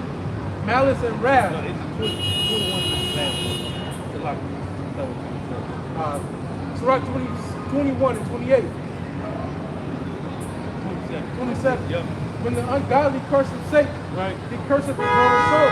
So why would Job say that the Edomites are base men, right? That dwell in caves of the earth. They vile in the earth. But he talking about himself? Read this again. Sirach 21 and 27. When the ungodly curse his sake, Right. he curseth his own soul. So that was Job cursing the Edomites out, right? That's basically what it's saying in Job 30. So he talking about himself? Hell no. I can't trust myself around my own dog. Right. Right. I can't even trust my brother around my dog. Edomite play showed me a picture. I said, that's a Jack Russell? She was like, yeah. I said, yeah, you can eat that motherfucker soon. They already eat Jack Russells now, they eat Edomites. They eat Jack Russell. I said, yeah, that's a Jack Russell. She was like, yeah. Yeah, you gonna eat that motherfucker soon. Yeah, with some bourbon. Go ahead. Oh, you want that up? Let's go over to First Peter. No, we can. All right. Here we go. This is the Esther chapter 7, Russell is that game. Yeah. verse 7. Now ye may see this, as we have declared, not so much by ancient history, as ye may, if ye search what hath been wickedly done of late, through the pestilent behavior of them that are unworthily placed in authority. Read this again. Yeah. The elder brought that out earlier. That's beautiful. Additions to Esther 7:7. Now ye may see this as we have declared, not so much by ancient history as ye may, if ye search what has been wickedly done of late, through the pestilent behavior of them that are unworthily placed in authority. And I show you, we don't even got to go back to chattel slavery. We can talk about now. Just talking about what Esau's doing right now reveals that he's the devil that the Bible speaks of. We ain't even got to wait. We ain't got to go back to chattel slavery. We ain't got to refer to chattel slavery. Shalom, shalom. We can talk about what's happening right now. Right. And it's evident who the son of perdition is. Because he ain't stopped. Right. He just got better at it, man. Shalom. He just got better at it, man. Got better at it. Yep. Oh, well, perfection. Right? Now they're full of them. Also, the judgment will come to the murder. It's going to be a perfection. Right. So, as I said in a minute, the Greek Empire is when they established the sword. Right. The Roman Empire is when they magnified the sword. The American Empire is when they perfected the sword. Yeah. They perfected it. They perfected wickedness. And they perfected it so much that now Jacob don't even believe that they're in slavery. That they don't even believe that racism is a thing anymore. Because Esau done automated oppression. Because you don't see a so-called white man personally putting his foot on your neck, you think, oh, it's cool. Nah, that ain't what it is. Esau just got better at being a hunter. He got better at putting people in captivity. He got better at it, man. Jake got more dumb. Right. I got one real quick. This is Wisdom of Solomon 1:8. Therefore, he that speaketh unrighteous things cannot be hid. Neither shall vengeance, when it punisheth, pass by him. Hey, that's heavy because it said he that speaketh unrighteous things can't be hid. The Lord said he made all his secrets unveiled. Right. He said made Esau unveiled and uncover all his secret places. Right. So the shit that they've been saying in secret for years, Edomites is bringing that shit out now. Hey, this is how they really feel about you, Negro, and you in America. Yeah, read that again up. This is Wisdom of Solomon chapter 1 and verse 8. Therefore he that speaketh unrighteous things cannot be hid. Right. Neither shall vengeance, when it punisheth, pass by him. Right. For inquisition shall be made into the counsels of the ungodly. Right. And the sound of his words shall come unto the Lord for the manifestation of his wicked deeds. Right. All right, and part of him being made bare, that's why a part of the ministry is exposing Esau. Yep. It's shaking that hand that they may go to the gates of the navel, at the gates of the noble. Because in this society, even with Scott Ritter, Alex Jones, they'll divide the so-called white man up into Americans, the Russians, the French are doing this, the Canadians. Yeah. But when you come to this ministry, all of those covering casts are stripped. Right. And you see Esau for who he actually is. It's not just the Americans, it's them as a nation of people. It's a global empire. The American is the nation that's just running the show. Hey, because the small had to say they Jews, and they said the Christians are Edomites. Right. And that's a beef within the so-called white nation. Hey, if I may say, because a lot of times the criminals don't take the deal because they don't want that shit to go public. You know, because they don't want all that dirt coming out. Yeah, Esau said he's a public trial regardless. Ecclesiastes 20:26. The disposition of a liar is dishonorable, and his shame is ever with him. Hey, give me the Proverbs 26:24. Read that again. Ecclesiastes 20:26. The disposition of a liar is dishonorable. It's dishonorable. This is his disposition. And his shame is ever with him. Right. Get the word disposition. His shame is ever with him. So read the Proverbs 26:24. Proverbs 26:24. He that hateth dissembleth with his lips. Right. And layeth up deceit within him. Right. When he speaketh fair, believe him not. Why? For there are 7 abominations in his heart. This nigga is completely wicked. That's a fire precept. Go ahead. Whose hatred is covered by deceit. His hatred is covered by deceit. It said in Psalm 2:3, his violence covered him as a garment, man. I got one. There's nothing you can do to wiggle out of this, man. Just like this dude last night. Right. You can believe that the white man hates. Right. Oh yeah. Last night. Yeah. Hey, and the Lord said when you read Ecclesiastes, the Lord said put on wisdom as a robe of honor, right? A glorious robe. Well, the Lord put a glorious robe on Esau Edom too, man. On the left hand side of violence, man. See, that's why it's going to talk about that's a great gold thing. Right? We can't tap into the so-called white man's blessing. He can't tap into ours, man. He's a global killer. His heirloom is the sword. Our heirloom is the Holy Spirit, man. Yeah, he MJ with the stick. Right. So, he MJ with Right. It's Psalm 73 and 6. Right. If he could have got the gun, Yeah. with the gun. It'll be with the stick. John witnessed that. Psalm 73 and 6. Therefore pride compasseth them about as a chain, violence covereth them as a garment. So read the next verse on this. Proverbs 26 and 26. Yep. Whose hatred is covered by deceit. Yep. His wickedness shall be showed before the whole congregation. His wickedness shall be shown before the whole congregation. The Lord said he made Esau bare. He uncovered his secret places. What do you talk about in secret? Shit that nobody else gonna ever hear. The Lord said, hold on. Hey, Edomite, tell the word. Right. So now but the Lord already had it there. Psalm 64:8. They should make their own tongue to fall upon themselves. Yeah. So the shit that was in secret, niggas sit at the table like that. This shit ain't cool.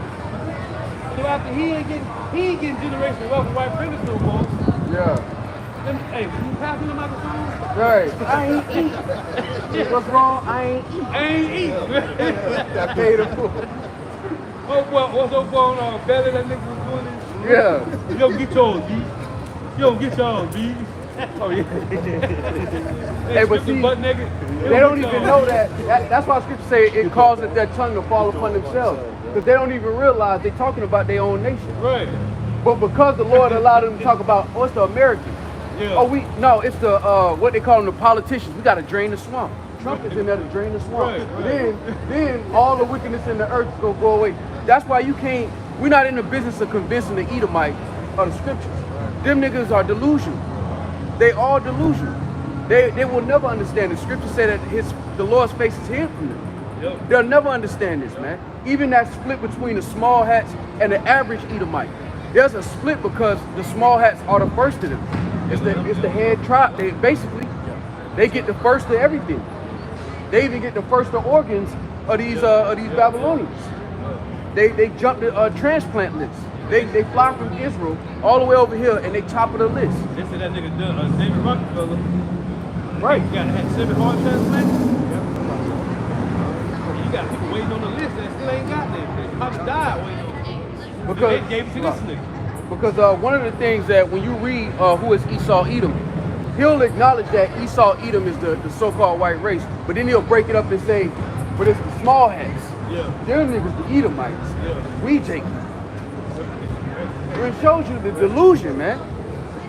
And I want to get this excerpt real quick, but it shows you also that they know the scriptures to a certain extent. There's page 115 from Esau, who is Esau Edom. It says, all right, and this is about the breakdown of Obadiah verse 18. It says, what is being talked about in these verses is the elimination of Esau as a people. There shall not be any remaining of the house of Esau, for the Lord has spoken. With this decree, God has signed and sealed Esau's death warrant. In this scene, the character Esau Edom makes his final exit off stage, which means he is forever eliminated from the world scene. So they know that, but they change up the character. So now it ain't all of us, it's just the small hat. Hey, but that shows you that he knows the truth, though. Because in order to categorize these other people outside of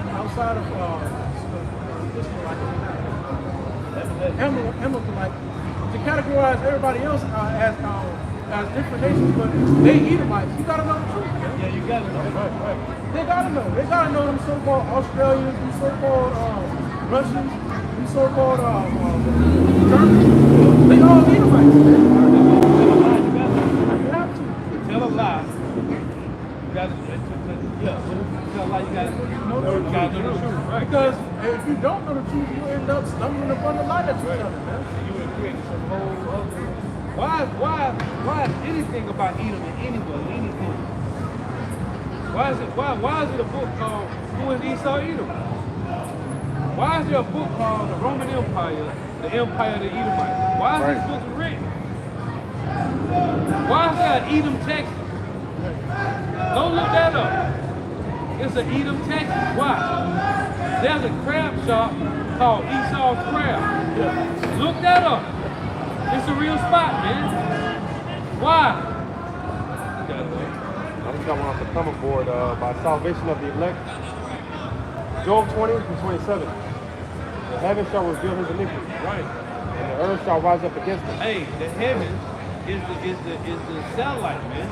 The World Wide Web, the uniform, the internet, man. And it said the earth, what? Read that again? Job 20 and 27. The heavens shall reveal his iniquity. Right. And the earth shall rise up against him. And that's why calling out Esau is a very important part of the ministry. Because all the information out there has to be filtered through the scriptures. Because right now the world is convinced, oh, it's just the politicians in America. It ain't the American Edomites, it's their politicians, it's their leaders. The average Edomite is good in heart. No, it's only when you come to the scriptures that all of those filters are broken down. And the finger is pointed at somebody. Yeah. Why is Edom not discussed until the prophets came on the scene, beginning with our elders and apostles? Why wasn't Edom discussed in T.D. Jakes' church or Creflo Dollar? Why weren't they ever talking about Esau Edom? He's important concerning prophecy. The Lord will come back to a world ruled by Edom. Identifying who Edom is extremely important. Yeah, I'm looking for it right now. Because in order to understand the Bible, you have to understand the characters. Without being able to put truth to the characters in the Bible, it's just going to be a book that's mystified. But like the brothers going into last week, the scriptures have been demystified. Everything has been made plain. All the characters in the Bible have been revealed who they truly are. And now we're able to understand the grand scheme of what the Lord has going on. You turn the Wi-Fi off in the I do. Frame of mind, attitude, Right. inclination, temperament, natural tendencies, or constitution of the mind. Right. See? And that's Esau, man. What it said, read that precept again. You know what that precept was at? You read? Oh yeah, 20 and 26. Yeah.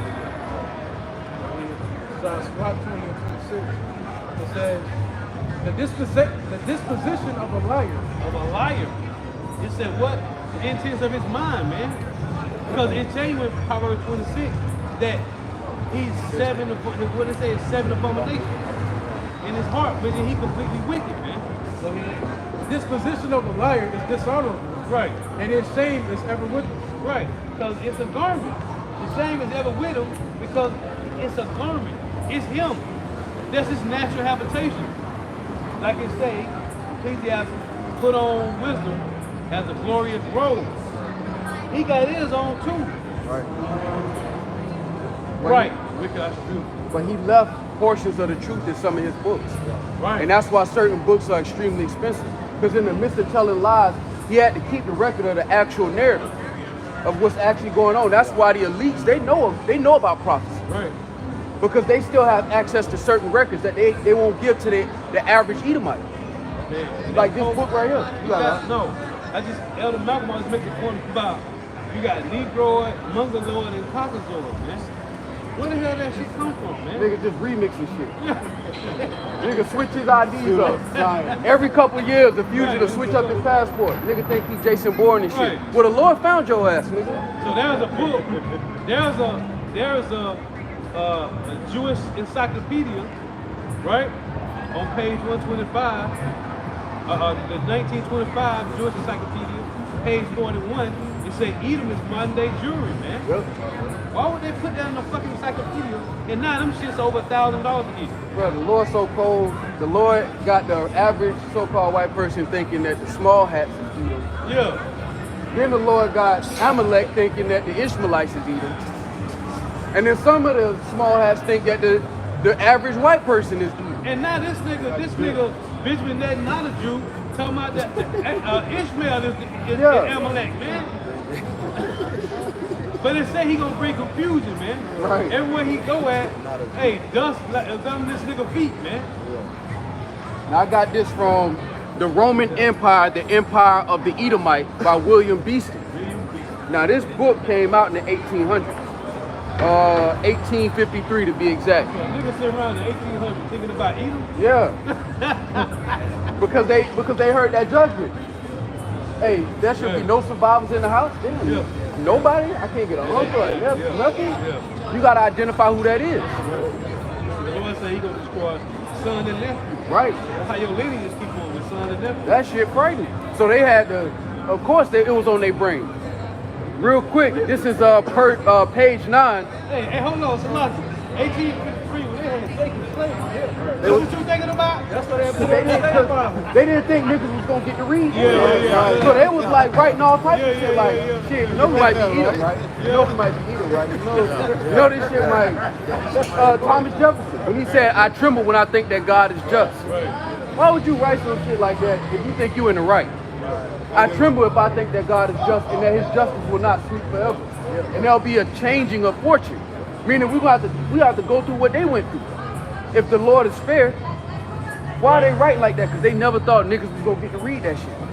And they congratulate one another. What a great professor, what a great scholar this Right. guy is. Yeah. Hey, they ain't call him William Lynch. Yeah, put it, William Lynch. Hey, that's why they came up with that slave Bible, because they read passages like this. I was like, man, niggas can't. Right. Because you have uprisings like Nat Turner. You finally come to the realization, hold on. This nigga read. That's what 70 AD was. Yeah. Hold on, Jake in there putting 2 and 2 together. And I'm coming back 3rd and 4th generation. Drop the ski. He slide. What you mean? No brainer. It's hell to pay when Jake finally put 2 and 2 together. You always see when they click for a nigga. That's why the Lord took the click. It ain't gonna click for Jake. Not for 2/3, the Lord just removed the click. The only ones who get this understanding is the ones who are Lord willing, patiently waiting on the Lord. Now in this book, page 9, the Roman Empire, the Empire of the Edomites, it says this.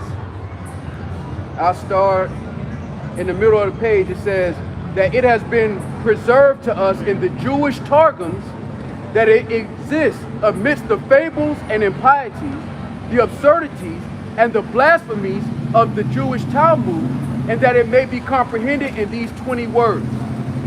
The Romans came from Esau, who is Edom, and Italy is the Idumea, Rome, the Basra of the Hebrew prophets.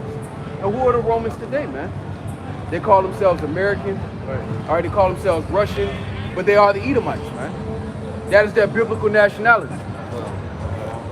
So the brother on the brother book, it don't show you on the front, but this is the Arch of Titus. That's fire. This is the Arch of Titus. This is when in 70 AD when they sacked the temple. It's called the Arch of Titus. Hey, cause you had who was that? Vocab Malone had said that the prophecy was already accomplished concerning Edom being removed out of the earth. Well, when you go to page 10 of this, it says the rabbins further assert that the prophecies of the prophets against Esau, Edom, and the cities of Edom have as yet received but a partial accomplishment, and that they will obtain their full fulfillment in the punishment and destruction of Rome Christian. So they understood that the prophecy concerning Edom wasn't done away with in the 1800s. You got Vocab Malone talking about it's been done away with. There was some part. These niggas is writing in the 1800s. The shit ain't happened yet, man. Right. Because there's never been an extinction level event to wipe out a whole people. Not since the flood, man. There's never been an extinction level event to wipe out a whole nation of people. So it's impossible for Edom to be done as of right now. Let's prove that, right? Ecclesiastes 4:16. I'm here. Yes, sir. Yes, sir. Ecclesiastes chapter 4, verse 16. There is no end of all the people, even of all that have been before them. Now listen, it says there is no end of all the people, even of all that have been before them, right?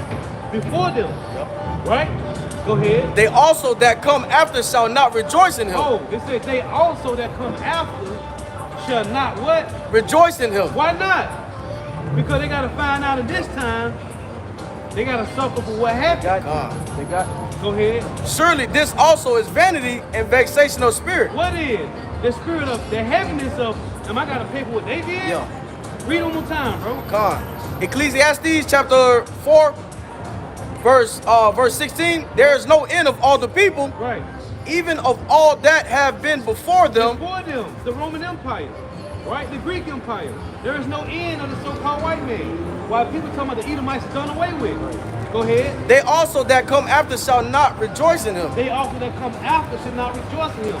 The Lord ain't destroying whole nations yet. Yeah. He said in Deuteronomy 25, no, in Exodus 17, he's going to have war with Amalek from generation to generation.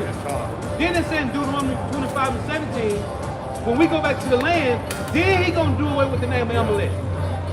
Go ahead. Surely this also is vanity and vexation of spirit. So it said, they that come after should not rejoice. Read this. And that's why they're writing in these books concerning critical race theory and all. They're trying to rewrite and sanitize history to make it more listener friendly. Talking about we don't want people to have the assumption of America being built off slavery. That is the reality. At a certain point, slaves were used as collateral for credit. A lot of these Fortune 500 companies were established off the business of slavery, man. Right. So to completely deny how this country was established and made rich is to lie, to basically lie. And that's exactly what's happening. The taking down of the statue wasn't for the Negroes, Latinos, and Native Americans. It was their way of covering up their own shame. Because now they're being called out as a nation of people for being wicked. The devil that the Bible speaks of. Only a devil would turn niggas into oil. Call them delicacies. Bring your babies 3,000 deep to watch a so-called black man be hung. That's a nation of devils. That ain't a nation of people that, well, other people had slaves too. Did they cut off their rod and put it on the chimney, on the mantle? Were they turning niggas into oil? Were they using their hair for cushions? Stop that, man. Hey, it's records to this day that you can look up when Edomites was bringing takeover from West Africa and the West Africa. They was counting how they were scared of him because Esau was counting him, man. Esau was literally eating Jacob. And they was telling the stories about how the Jakes over there in West Africa was like, man, you scared of this guy, man. He's eating us. He's literally eating us. You know, they were scared of being eaten, man. They're the original counselor. Hey, George Washington Carver, when you listen to his voice, it's real high pitched. And they covered this up a long time in history. They cut that man rod off. They tried to say, oh yeah, he just gay. That's why he talk high pitched. No, y'all cut his rod off. But Jake was so brilliant in all he accomplished concerning the peanut, y'all couldn't deny the history. But then y'all left out the part of what y'all did to the man. This is real men that live their life. This ain't just you just reading about some fictitious character. This ain't fucking Harry Potter and the Chamber of Secrets. Men had to live these records. So going back to that Ecclesiastes 4, it said there is no end of all the people, even of all that have been before them, and they that come after shall not rejoice in him. Right. Read this. Job chapter 27 and 13. This is why they that come after shall not rejoice. Go ahead. This is the portion of a wicked man with the heavenly Father, And who? and the heritage of oppressors, What? which they shall receive of the Almighty. Go ahead. If his children be multiplied, If the children be multiplied, then what? it is for the sword. It's for the sword, man. So this is why I said in Ecclesiastes 4, they ain't gonna rejoice. They that come out, they ain't gonna rejoice because they being multiplied just for a sword, Right. man. It says, and his offspring shall not be satisfied with bread. See? Go ahead. Those that remain of him They that remain of them, what? shall be buried in death, Shall be buried in death. Go ahead. and his widows shall not weep. And his women ain't gonna weep for him. Yeah, man. What y'all got? You hold us something? Numbers. So now we see why vocab saying the Edomites is done away with, because he's those the Ecclesiastes 4 that came after, and they ain't rejoicing because they being multiplied for the sword. Man. He's a part of the council of Obadiah. Right. That encompasses vocab, Boaz, and Moses. Right. And James White, the Edomite, and Michael Brown, Quaz, man. Numbers for Bob Debar, 24 and 18. And Edom shall be a possession. Right. Seir also shall be a possession for his enemies. Right. You take it in Amos 9, man. Go ahead. And Israel shall do valiantly. Yep. Out of Jacob shall come he that shall have dominion. Hey, that's why I say in Job 18, it said he took heal on the wound, right? You got the one in Hosea 12 and 3. He took his brother by the heel of the wound. Then they tell you that the jinn shall take him by the heel in Job 18. It said the jinn shall take him by the heel. So that's that star that come out of Jacob, which is Yahweh Shai. Go ahead. They the one that's going to destroy Amalek, man. Yahweh Shai is the one that's going to destroy Amalek. Go ahead. Out of Jacob shall come he that shall have dominion. See, he have dominion. You got to get rid of Edomites to get dominion, right? Go ahead. And shall destroy him that remaineth of the city. Who's remaining of the city? Amalek was the first of the nation. It's been said. Go ahead, Shalak. Verse 20, and when he looks on Amalek. See, that's why I said first, he's going to destroy him that remaineth of the city. Because it's going to the point. Go ahead. He took up his parable and said, Amalek was the first of the nations, right? But his latter end shall be that he perish forever. What's his latter end? Him that remaineth of the city. It's all right there, man. It's kind of symbolic of what the Lord did with Samuel. When it gets the conquest of the Amalekites did.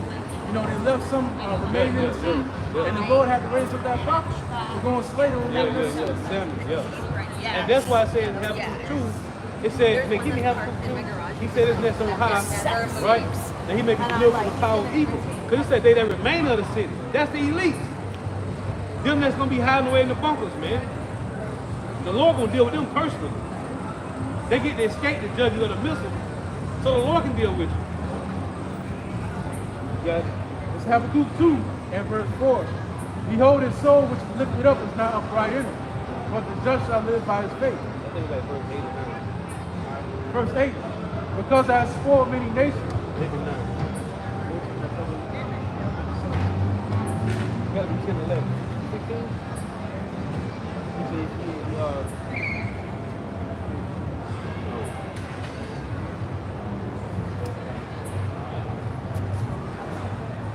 right here, verse 9. Yeah. Verse 9. Both of them that coveteth and evil coveteth to his house. To his house. Right? Meaning his own people. He done coveted his own people. Because it say he's a nigger at his own table. Meaning his house, his family line. Because why? He despised the birthright. So he don't care about it. Hey, it's just us. It's just them 60 families. Out of them 60 families, it's just 13. The top one. And that's what Make America Great Again was all about. That was a dog wish of restoring white privilege. That's what that was about.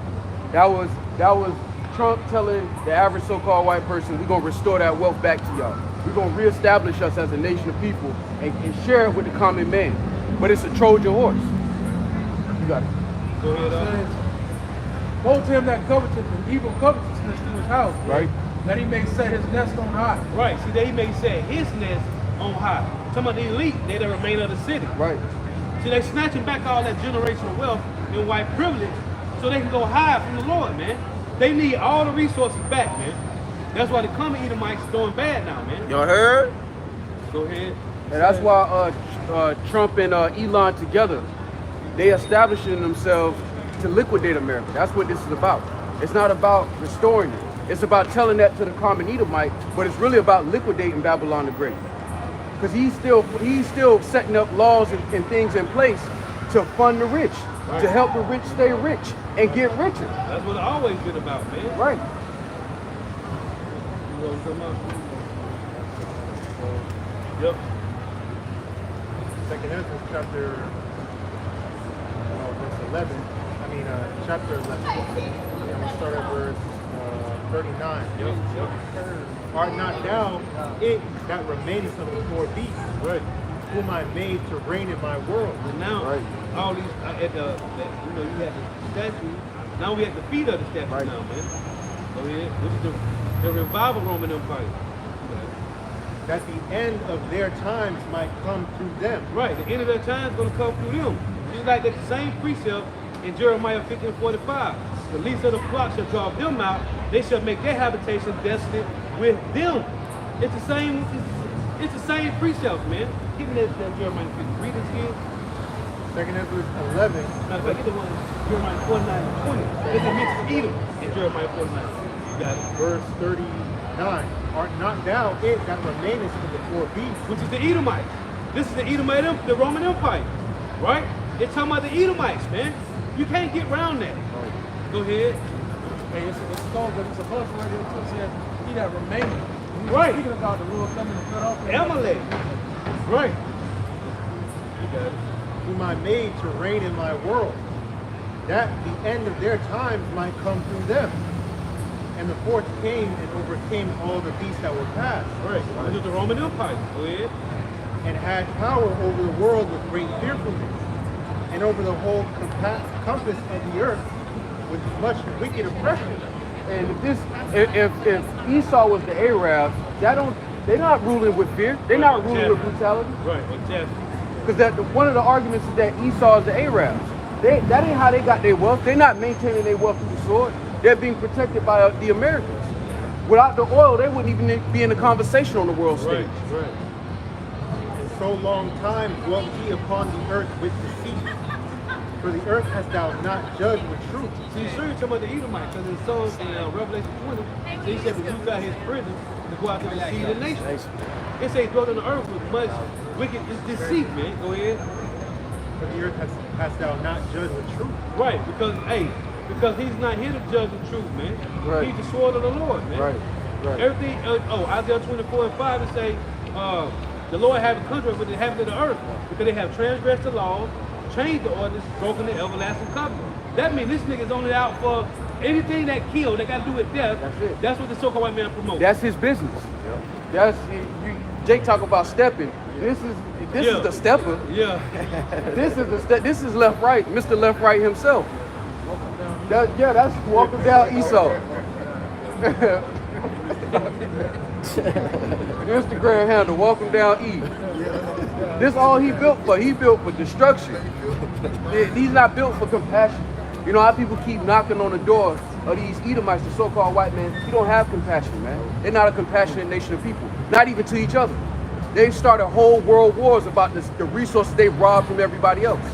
They just done got to a point where they done stole from every other nation, that the only people they can steal from is each other. Yeah. That's cold, man. Now there's a quote from Aristotle. There's a quote from Aristotle that says this. It says, evil destroys even itself. So Esau done went out and they raped, robbed, and murdered other nations to a point where the only people they can rape, rob is each other. Yeah. Hence the World War I, II, and now III. Hey, that's why Biden said when he was in office, we going after Russia, ill-gotten gains. Yeah, the pot calling the kettle black. Nigga, how you got America? Ill-gotten gains, man. Hey, but the lamb back this, right? Revelation. This is Revelation 6.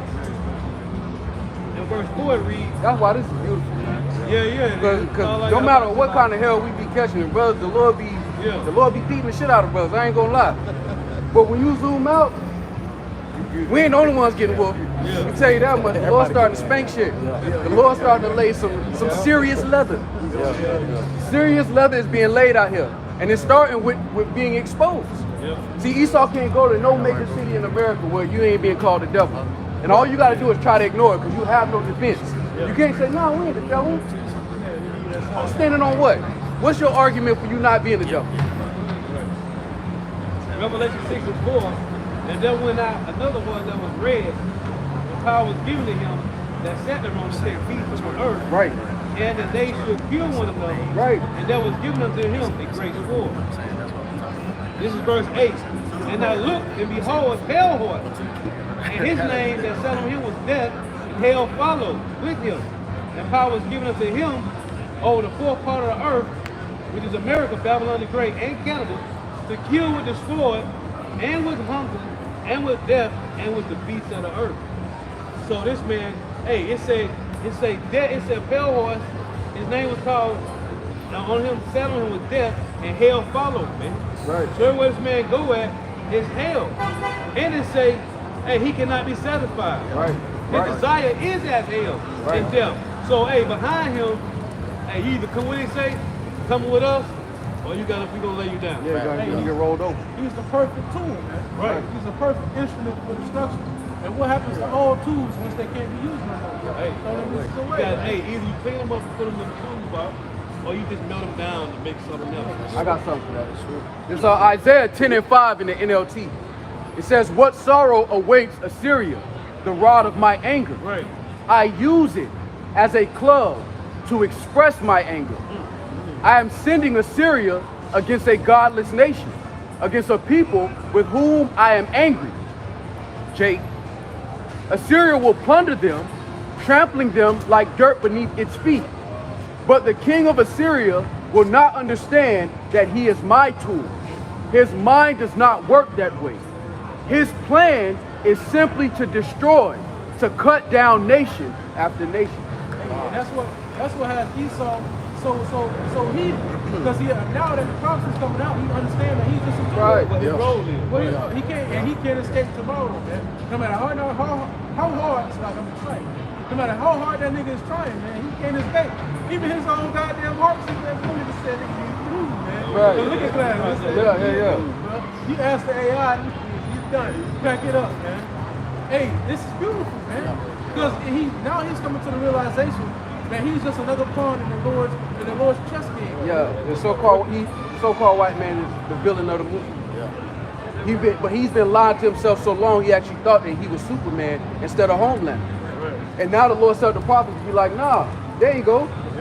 This nigga right here. Yep. He's like, no, I'm Steve from New Hampshire. No, you ain't. You Esau. You just put it in the Bible's piece of. Don't try to duck, try to pull out that passport. I'm just buying. I'm from New Hampshire. My mama didn't have slaves. My dad. Nah, hell no.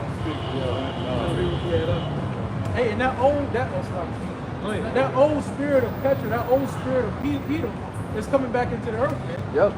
That veil that they've had in them three-piece suits and them jeans and khakis, that spirit is being done away with, man. The true spirit of Eden is starting to reveal itself in these other games, man. They have foot with no drawers on. Completely ruthless, man. Right. 2 Ezra 11 and 42. Oh, and the cannibal. Thou hast afflicted the meek. Thou hast hurt the peaceable.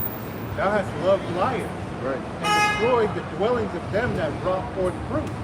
And hast cast down the walls of such as did thee no harm.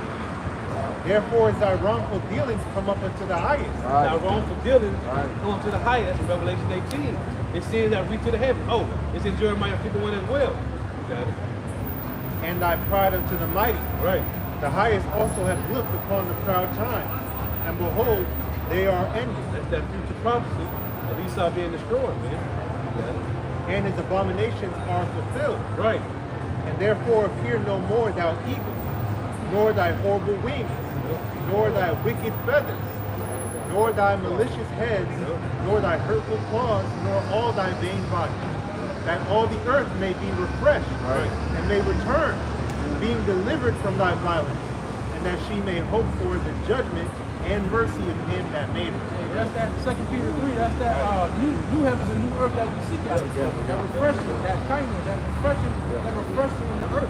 Where there is no promotion and incentive for wickedness. Right. You know, when Esau Eden is eliminated, and now the resources and the material of the earth, the people of the earth will be managed properly. Equity. You know? Yes, sir. Romans chapter, going back to the toolbox, right? Romans chapter 13, verse 1. I can start at verse 1 when you jump down to the point. Or okay, God. Let every soul be subject unto the higher powers, for there is no power but of Yahweh. The powers that be are ordained of God. Right.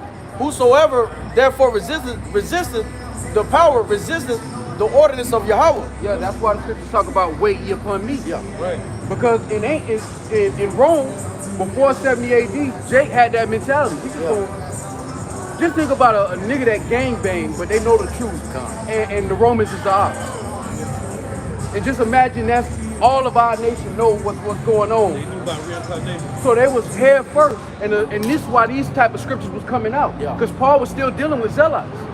You still had to deal with those. And they that resist good, it, brother. and they that resist shall receive to themselves damnation. Right. For rulers are not a terror to good works, but to the evil.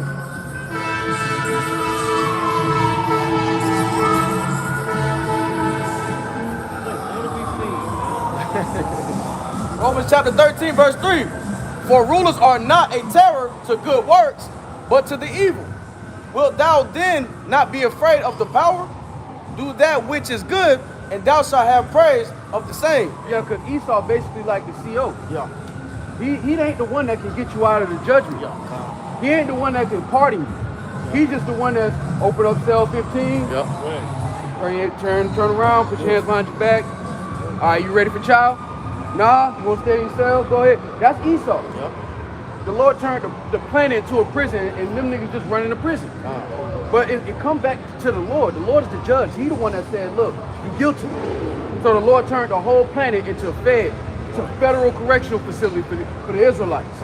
So we all doing fair time, but you got 2/3 that's just, all right, we in this bitch. Fuck it. They ain't trying to get out. And then you have the rim that's like, man, when is our court day? When is our party?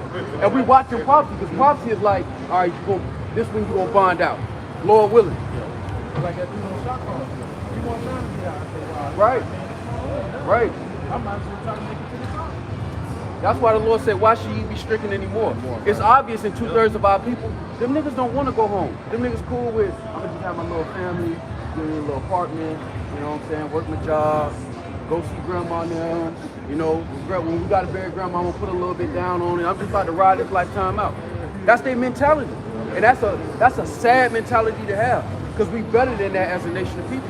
Hey. You shouldn't be looking up to a nigga like Future, man. Hey, tell you what, when we read this is the answer about it don't please our people that we are in bitter captivity, right? So thinking about how the Lord got, he said, I put these men over you for a reason. So the scriptures say that they that please the Lord, he make the enemy be at peace with them. Yeah. Right? That's the whole elect. 2/3 don't get that same, you know, that same oath. The Lord said in Exodus 2, he had respect unto Israel. Right? Which goes into now, because in Galatians 6 it talks about the Israel of the Lord. Right? In Judges 2, the Lord said he left us in the midst of these heathens to prove Israel. It goes back to Galatians 6, which is the remnant, the elect.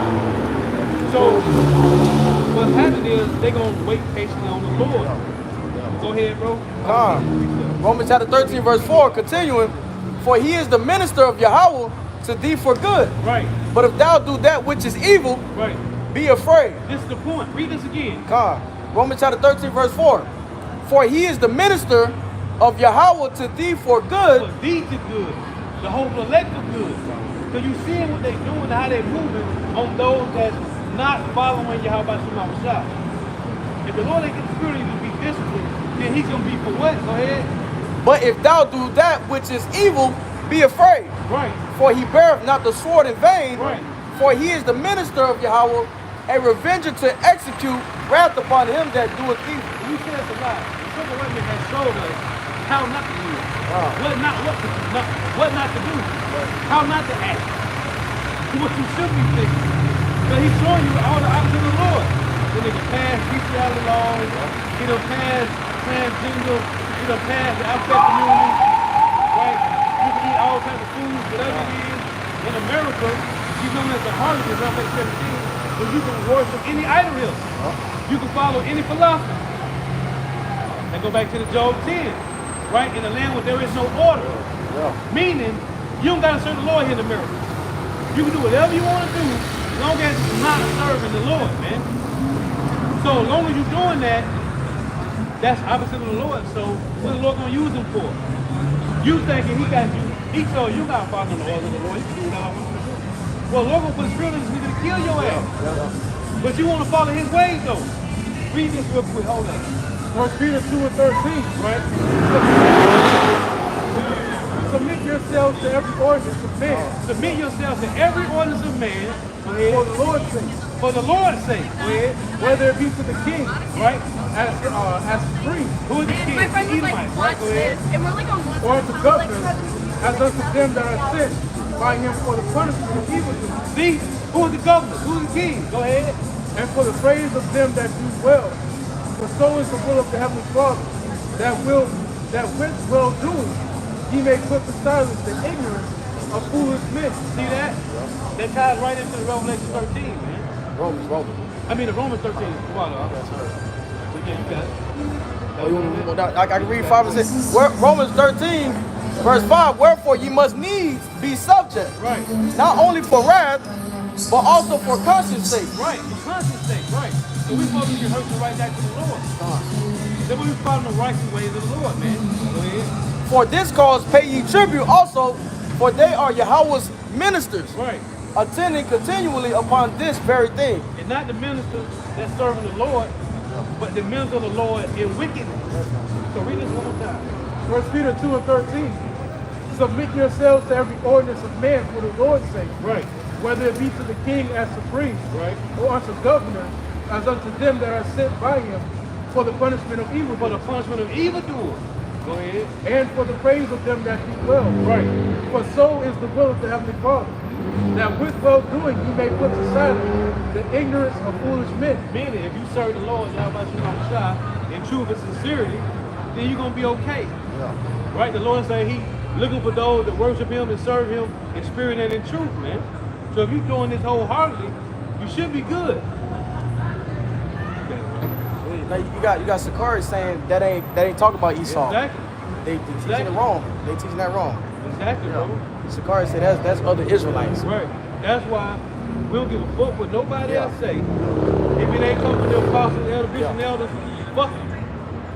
Like the, it's a rock 10th chapter says, the 10th chapter in the 4th verse says that the power of the earth is in the hand of the Lord. Right. And in due time he will set over the one that is powerful. Right. The Lord gave over the power of the earth to the wicked. It says in Job 9:24. Right. Right. This was a gift that was given to the wicked. And as that Lord has given them the gift, we have to adhere to it. Just like King David adhered to Saul. Because Saul was anointed by the Lord. He couldn't do nothing outside of that, man. He understood that. And we can't do nothing outside of who the Lord has set up president. Hey, in Matthew 11:12, it says, the days of John the Baptist was now, the kingdom of heaven suffered violence, and the violence took it by force, right? Well, tell you, in Daniel, that the saints of the Most High said, take the kingdom. The same way they took it by force, the Lord's gonna come take it back, man. It's all the balance of you, how about you, Mount Shah? But you still have to be subject to the higher power. Right. Just like in Esau's system, if you attack a CO, you lose good time. If you don't die, but in your ass, You know?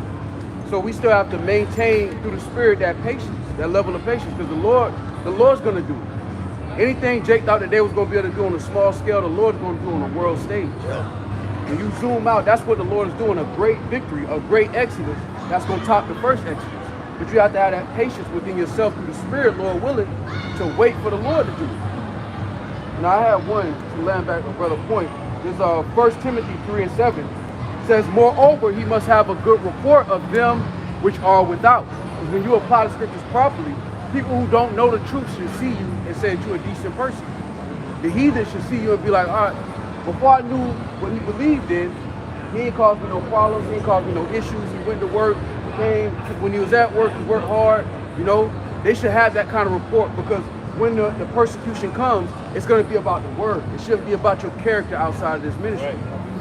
Your character outside of this ministry should be blameless. That you came to work, you did what you were supposed to do, whatever was given in front of you, you did it with all your might to the best of your ability. That's the kind of report you're supposed to have amongst people that don't believe. hey, as another person you said that, I read it earlier. This is Philippians 2, I'm starting at 13, and read. For it is God was working in you both to will and to do of his good pleasure. Do all things without murmuring and disputing, that ye may be blameless and harmless.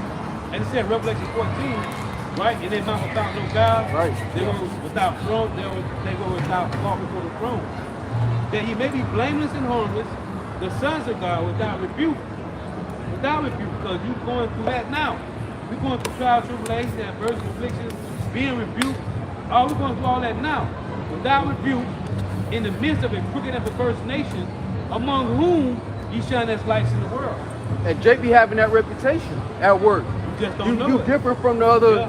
Yeah. There was one account at my job where they was like, yeah, you don't get down with the cooler talk. And you know what that is? That's every job got that shit where they be in the cut and the cooler talk. Yeah. And they was like, I got one Edomite that's been working with me since 2017. And he was like, yeah, one thing I can say, we don't never get down with the whole gossip because we learn from the scriptures. We ain't on that bullshit, man. But when you apply the scriptures everywhere in your life, it's gonna show, even though they don't know what brothers believe in, they know you different from the average Negro, Latino, and Native American, man. That's what Wisdom Solomon 6 said. Wisdom want to meet you in every thought, man. Right. Wisdom tell you to keep your business good. Right. You know, keep it. And he tells you to go be times and do your work. Do what you're supposed to do and go home, man. Right. That's literally the gist of the scriptures, man. Do what you gotta do. Do it. Ecclesiastes 9 and 10 says, whatever you put your hand to, do it your might. We don't half-ass anything. We do what we're supposed to do, and then we go home, man. Right. Because there's no business out here for us in the world, man. There's no reason for you out here to be having drinks with your coworkers. You out here kiki-keying, laughing, spilling the beans with coworkers. There's no reason for me to do that. Nah, right. You just go to work, do what you gotta do, and be exceptional, and then go to fuck home. Matter of fact, let me read this real quick. Ecclesiastes 32 and 11. Rise up, be time, and be not the last. But get thee home without delay. There take thy pastime, and do as thou will, but sin not a proud speech. For these things bless him that made thee, and have replenished thee with his good things. Brothers, I've seen plenty of times with Jakes on here, the reason they get caught up is because they linger, man. They loaf instead of going back home, man. You supposed to, you Have come a out nice here night, and do my what you friend. do. Get in, all right, brother. Get in, get the box, get out. Get it, man. Hit it and quit. Yeah. Psalm 60 and 3. Thou hast shewed thy people hard things. Thou hast made us to drink the wine of astonishment. Right. Thou hast given a banner to them that fear thee. Right, a banner to them that fear thee. Right? Standing in great boldness with the words of the Lord. That's the banner, man. Go ahead.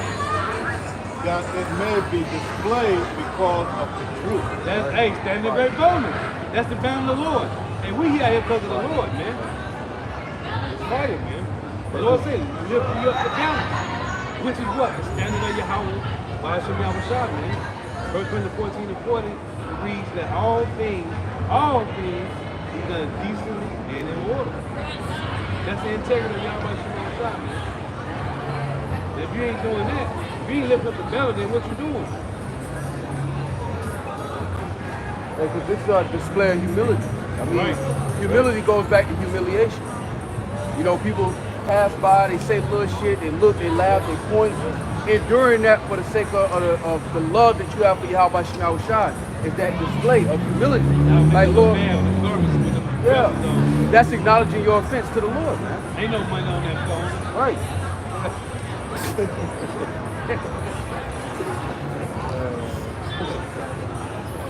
Hey, yeah. Looking for love in all the wrong places, man. Yeah. You know what you're gonna find now?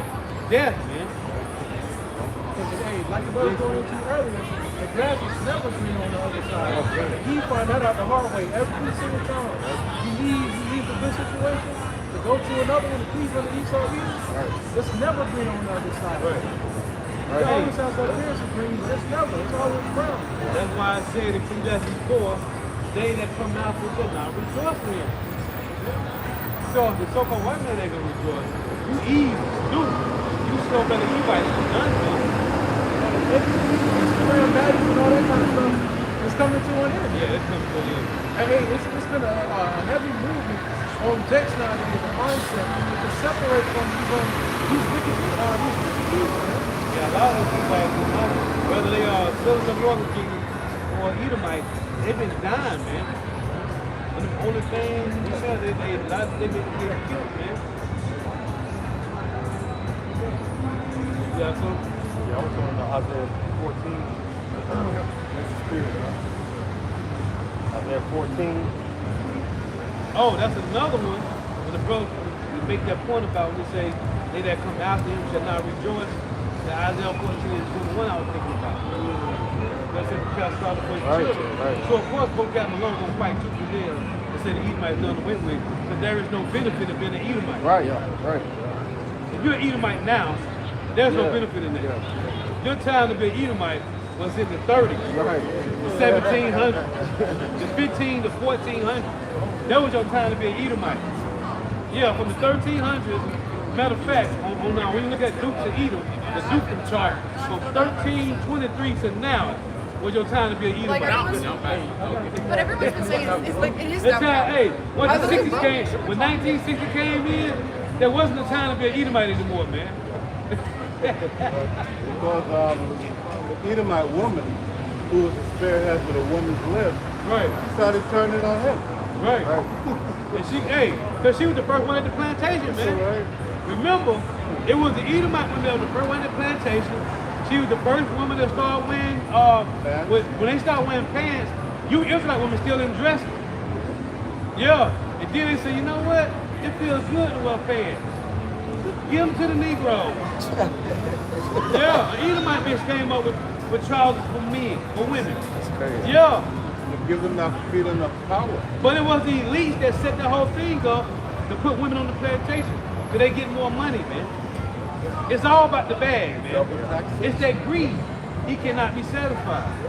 So now he get to tax both households, and he get to indoctrinate the children, man.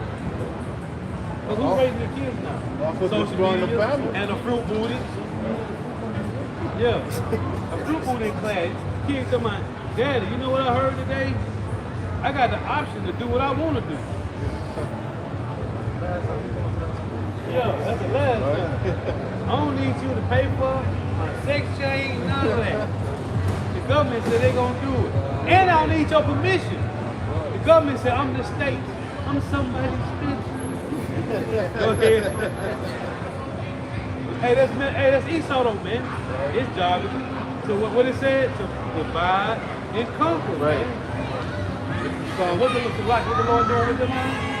Dividing and conquering. There's division of your house shop, man. Because now the government is divided. Them two horns on the same beat, there's a separation, man. EU, NATO, and America, people watching the division happen, man.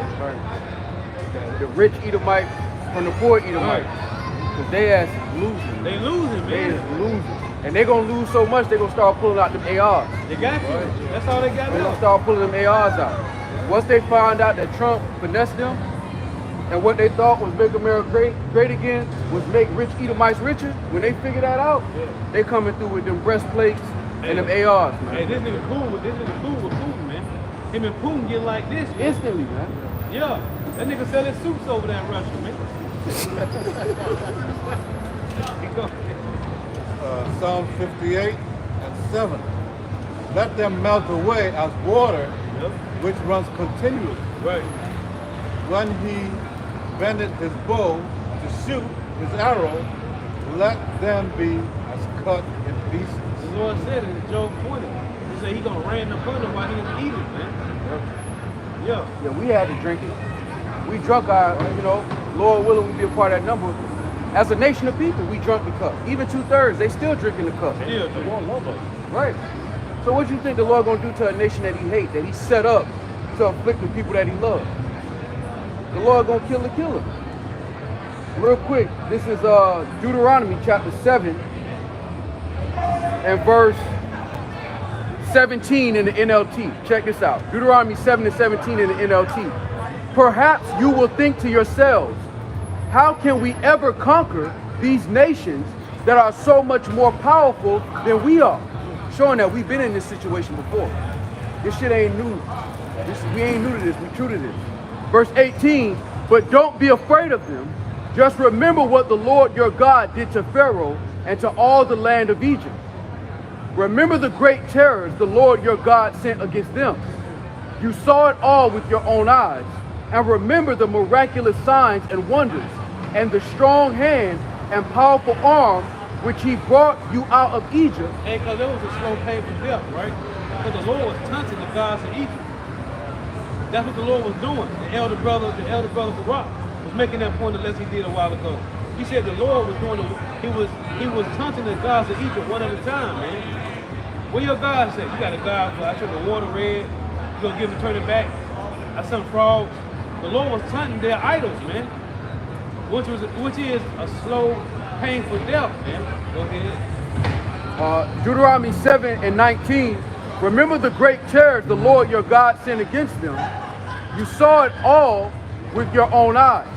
And remember the miraculous signs and wonders, and the strong hand and powerful arm with which he brought you out of Egypt. The Lord your God will use this same power against all the people you fear.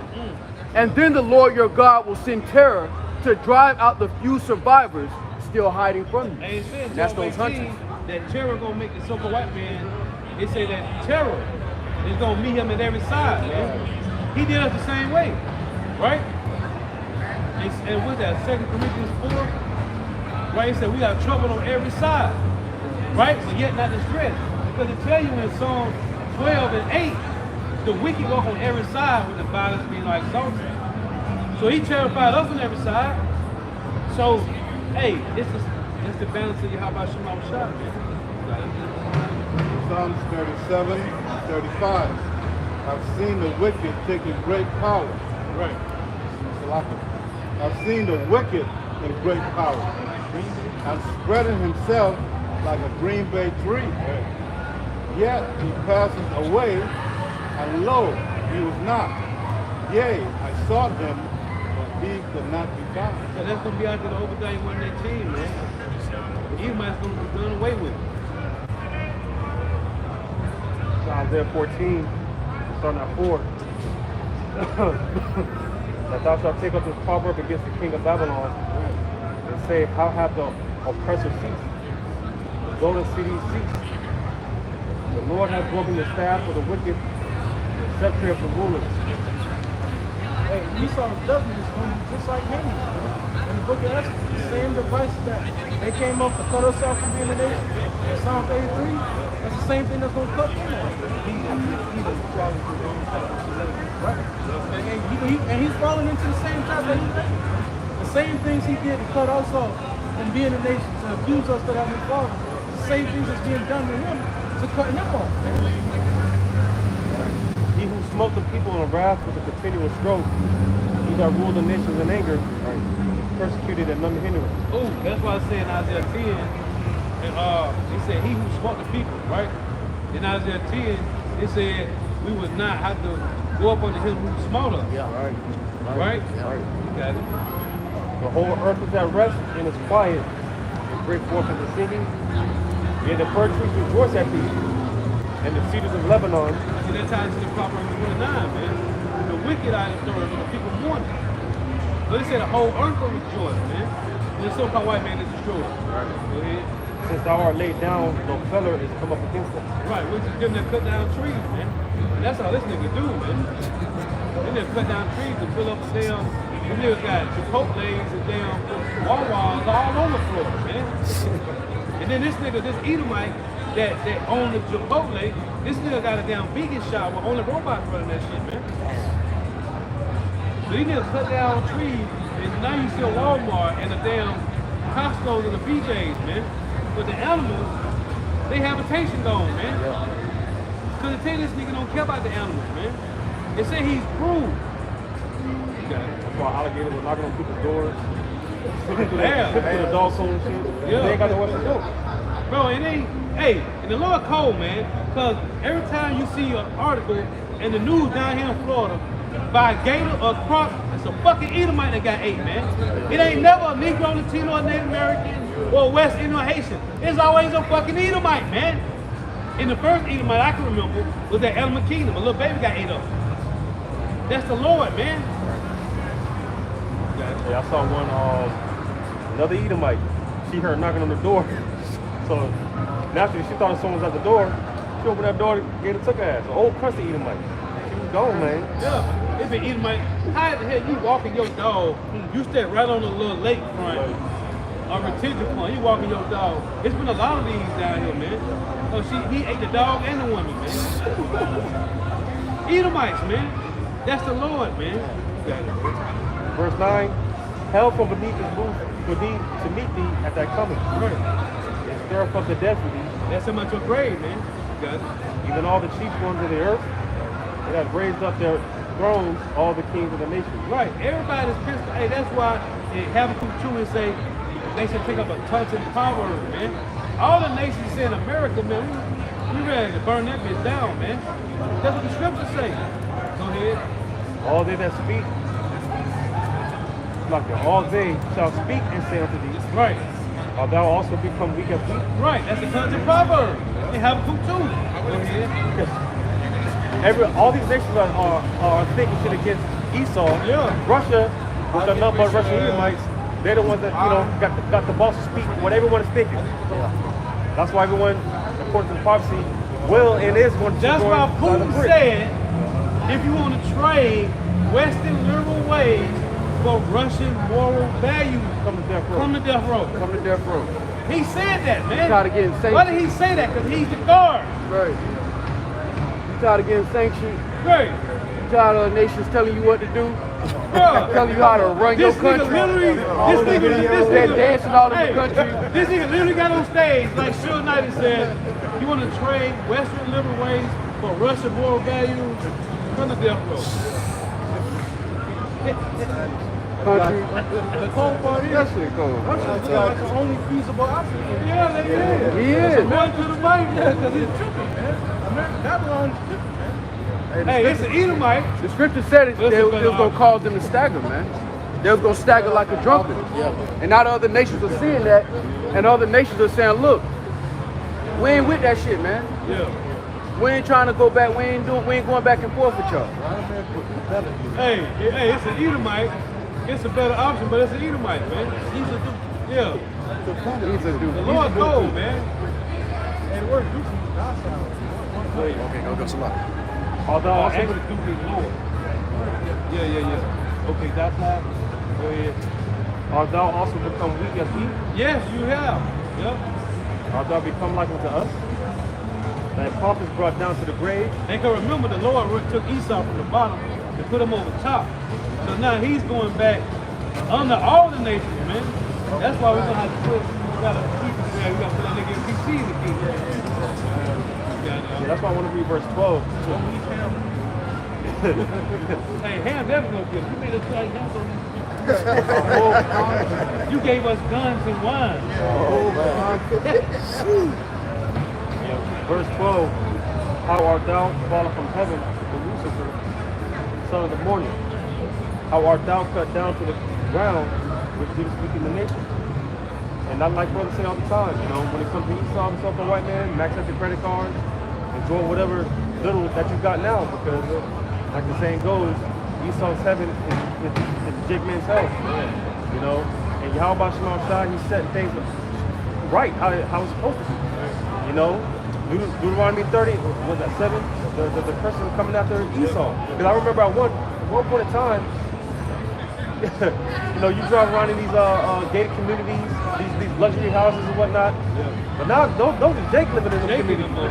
And Esau, he's in the trailer parks, sticking behind on Wall Street and shit. Living in RVs and shit.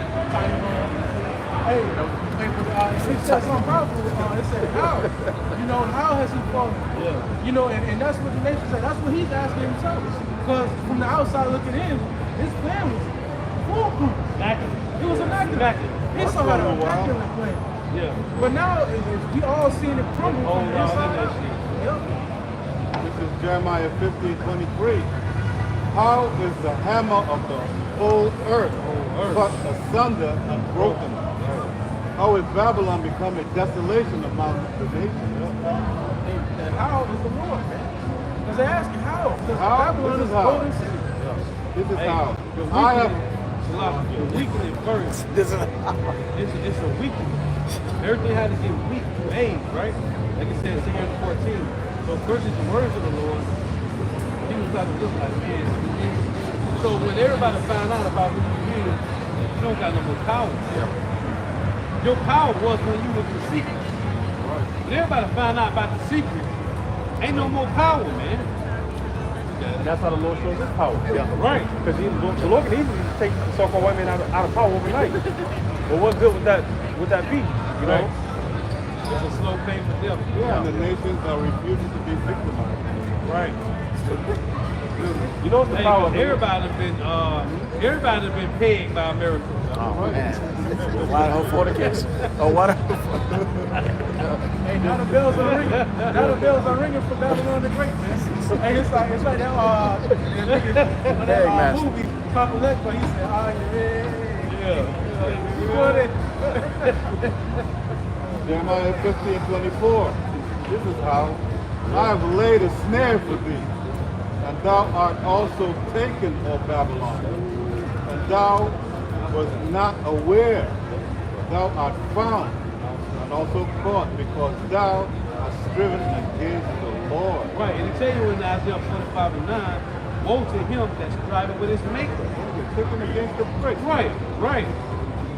That with that Revelation 11:8, when it said that dead bodies is not as good a great city, the spirit called Sodom and Egypt, but also our Lord was crucified. Hey, you X'd out the Lord here in America, man. And across the world. Because Jacob scattered up the 4 corners of the earth. So you X'd out the Lord and gave us an idol, man. And the Lord gave idols to the heathen nations. Hey, I was just gonna say because, like you read, you know, the Lord set a snare for Esau. You know, because here it is. Right. He put and bragged about what he did to our people in books. Because you know damn well, never. The brother said it earlier. They never imagined Jake reading shit. No, but when you empower, you control, you dominate the earth, you control, the infamy of the education, right? You control what goes out, what sells, that ain't, right? When they say about the rappers make certain music, no, I won't think it's gonna be a hit. Right, you gotta make a good single, right? And the radio can play. That's that. You can't just put out they had it was their world, man. So they can print out because they never thought that the Lord was going to rain down this doctrine and do, man. Yeah. And distill and raise up great grizzly bears and lions and wolves, man. And not fruit booty, silk, slow belly, beta silk men, man. Yeah. And the Lord raised up, the Lord say he hid it, he concealed it, but it's the honor of king to search him out, man. The Lord gave us the Holy Spirit. And like the apostle said all the time, the Lord had them to create where you can have speech, right? In their constitution. The right to freedom of speech and all that. So that the Lord had them, because that time was to come, after 350 years, that they're going to stand upon their feet. So the Lord had everything set in place for our apostles, the elder bishop, the apostle elders, before we start searching these things out. Because it say in Isaiah, and the Lord said, in the midst of dragons, you're going to receive the truth, man. It was just a process of time, man. That old protection that was on Cain has been rolled back now. Right, now they've been searched out, they've been found, and now they're getting ready to be cut off. Yep. And like you said, they never would have thought. But like it says in Obadiah, his pride has deceived him. Now it's green back, bite his ass. That's why I say they have, Obadiah 1 say, they have no understanding, man. Right. This is Job 18:8. For he is cast into a net by his own feet, and he walketh upon a snare. The jinn shall take him by the heel. That's Yahweh Shai, man. Yahweh Shai is the jinn. Yahweh Shai is the trap. Yahweh Shai is the stumbling block. Right? He's the rock of offense. Go ahead. And the robber shall prevail against him. Right. The snare is laid for him in the ground, and the trap for him in the way. Terror shall make him afraid on every side. On every side. Didn't terror make us afraid on every side? Hey, when they sacked Jerusalem, they came from all 4 corners, man. They surrounded Jerusalem, man, and took it by force. Go ahead. And they used a nigga to do it. I shall drive him to his feet. His strength shall be hunger bitten, and destruction shall be ready at his side. It shall devour the strength of his skin, even the firstborn of death shall devour his strength. Firstborn of death is Yahweh Shai, man. Hey, y'all go back. This is Yahweh Shai's temptation. This is Yahweh Shai's suffering. This is Yahweh Shai's kingdom that's being established. His confidence shall be rooted out of his tabernacle. That's the thing right there. Hey, when your confidence is gone, there's nothing left, man. You through, man. Nowhere to turn. Right. You don't know what to do. Yeah. That's what the Lord doing to the so-called white man, taking away their fucking confidence, man. But all they got now is guns and bullets and MREs, man. That's all they got left now. Go ahead. And he shall bring him to the king of terror. Right. All he got left now is gun, bullets, and MREs, man. He's fucked. He's fucked, man. Ain't no better way to say it. He's fucked, man. They don't got no hope. Squads ain't finna come for him. Hey, the rappers preaching those ain't coming for him, man. Hey, and the Paul just said that the other day. That nigga David Rockefeller gonna be in a bunker, man. That's Caesar Borgia, man. Reincarnated, man. That nigga in a bunker right now, probably. Yeah. They fuck, man. Get me the Job in the foot. It's a wrap, man. The so-called white man don't got no hope. That nigga hope was a sword. Yeah. And the Lord called for what's the article you put in the chat? The Lord that gave these niggas laser cannons, man. What's on the chariot? What the chariots gonna be shooting? Lasers, man. So the Lord that gave these niggas a thought of, yeah, I believe we can win. It goes back to their pride because they were able to physically put hands on Yahweh Shai in the past. Right. So you can just imagine their How pride. they feel now with all the tech they got. Yeah. And the Lord that gave them laser technology. Because this guy's putting on the F-35, F-37. They're putting laser technology on the, okay. And I made the lesson the other day. The Esau eating the so-called white man and advancing his angels to fight against the Lord and his angels, man. They angels, they jets, man. Go ahead. Job 11, verse 20. Matter of fact, start at 14. If iniquity be in thine hand, right, put it far away. Start at 13. They're talking about the Israelites. Go ahead. 13.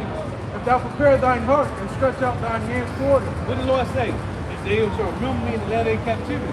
Think upon my holy name, right? Read it again. If thou prepare thine heart and stretch out thine hands. Go one verse up. Verse 12. Yeah. For vain man would be wise. Right. No man be born like a wild ass coat. It's talking about a wild olive tree. It says, well, vain means to be what? For vain man would be wise. That was us. We was vain and vain meaning empty, right? We was bugged the fuck out, man. Go ahead. No man be born like a wild ass coat. We was born like what in America? Like a wild ass coat, man. Go ahead. If thou prepare thine heart and stretch out thine hands toward it. Through the Holy Spirit, the Lord did this to us. We was a wild ass coat, man. At the top of every street like a wild bull in the net, like I said in Isaiah 51. Right? Go ahead. If iniquity be in thine hand, put it far away, and let not wickedness dwell in thy tabernacle. Right? For when thou shalt lift up thy face without spot, yeah, thou shalt be steadfast and shalt not fear. Right. We don't fear no more. We don't got no reason to. Go ahead. All this nigga got is the sword. And the Lord said, no weapon formed against us shall prosper. We standing on that. Go ahead. Because thou shalt forget thy misery. Right. What's happening now? We forgetting our misery. Go ahead. And remember it as waters that pass away. Hey, if you stand in the river, what's going on with the water? It's flowing, it's passing away. Go ahead. And thine age shall be clearer than the noonday. That's in the kingdom. You, ready. Probably gonna age past 20. Go ahead. Thou shalt shine forth, thou shalt be as the morning. Right. And thou shalt be secure, because there is hope. There's hope. See, we got hope. Go ahead. Yeah, though thou dig about it, and thou shalt take thy rest in safety. It's safe. Isaiah 32:18 said we're gonna have assurance about life in the kingdom. Go ahead. Also thou shalt lie down, and none shall make you afraid. Nobody else gonna make us afraid, man. We should stay no more upon him that smote us, man. Go ahead. Yeah, many shall make suit unto thee. They gonna come to us, man. Now it's our turn. Go ahead. But the eyes of the wicked shall fail, and they shall not escape, and their hope shall be as the giving up of the ghost. That's it, man. We finna be safe. Now everybody else is like, nah, what the Lord is doing now, turn things right side up. He said, we have no shoes about life. Now the other nations, we don't, is he gonna kill us today? We don't know. Hey, fearless. Yeah, now these nations ain't gonna have no shoes of life. And you don't know if Jay gonna beat your ass over the head or just disintegrate your ass. You gotta wait and see. Right. Yeah, we get exposed. General population. Right, for a little while, yeah. Hey, cuz, and who gonna build Esau's Ham and Ishmael, man? Yeah. Elam too, man. Yeah. Revelation 3 and 10. Because I have kept the word of my patience, I also will give peace from the hour of temptation, which shall come upon all the world and shall not go upon the earth. Behold, I come quickly. Hold that fast as thou hast, that no man take thy crown. Dragon. With that, we're going to give all praise, honor, and glory to Yahweh, Ba'ashem, Yahushai, Ba'ashem, Rakakwadash. double honors and much respect to the apostles, bishops, and elders of Great Millstone. These blessings and salutations to you, hopefully elect, Lord willing. This was edifying. And to the next one, Shalom. Shalom. Wa. May the best of blessings be upon your houses. Shalom. Shalom. Yahweh. Bahashim. Yahushai. Salah. Rayam. Anash. Baki. Mashapati. All. The woman. Warrior.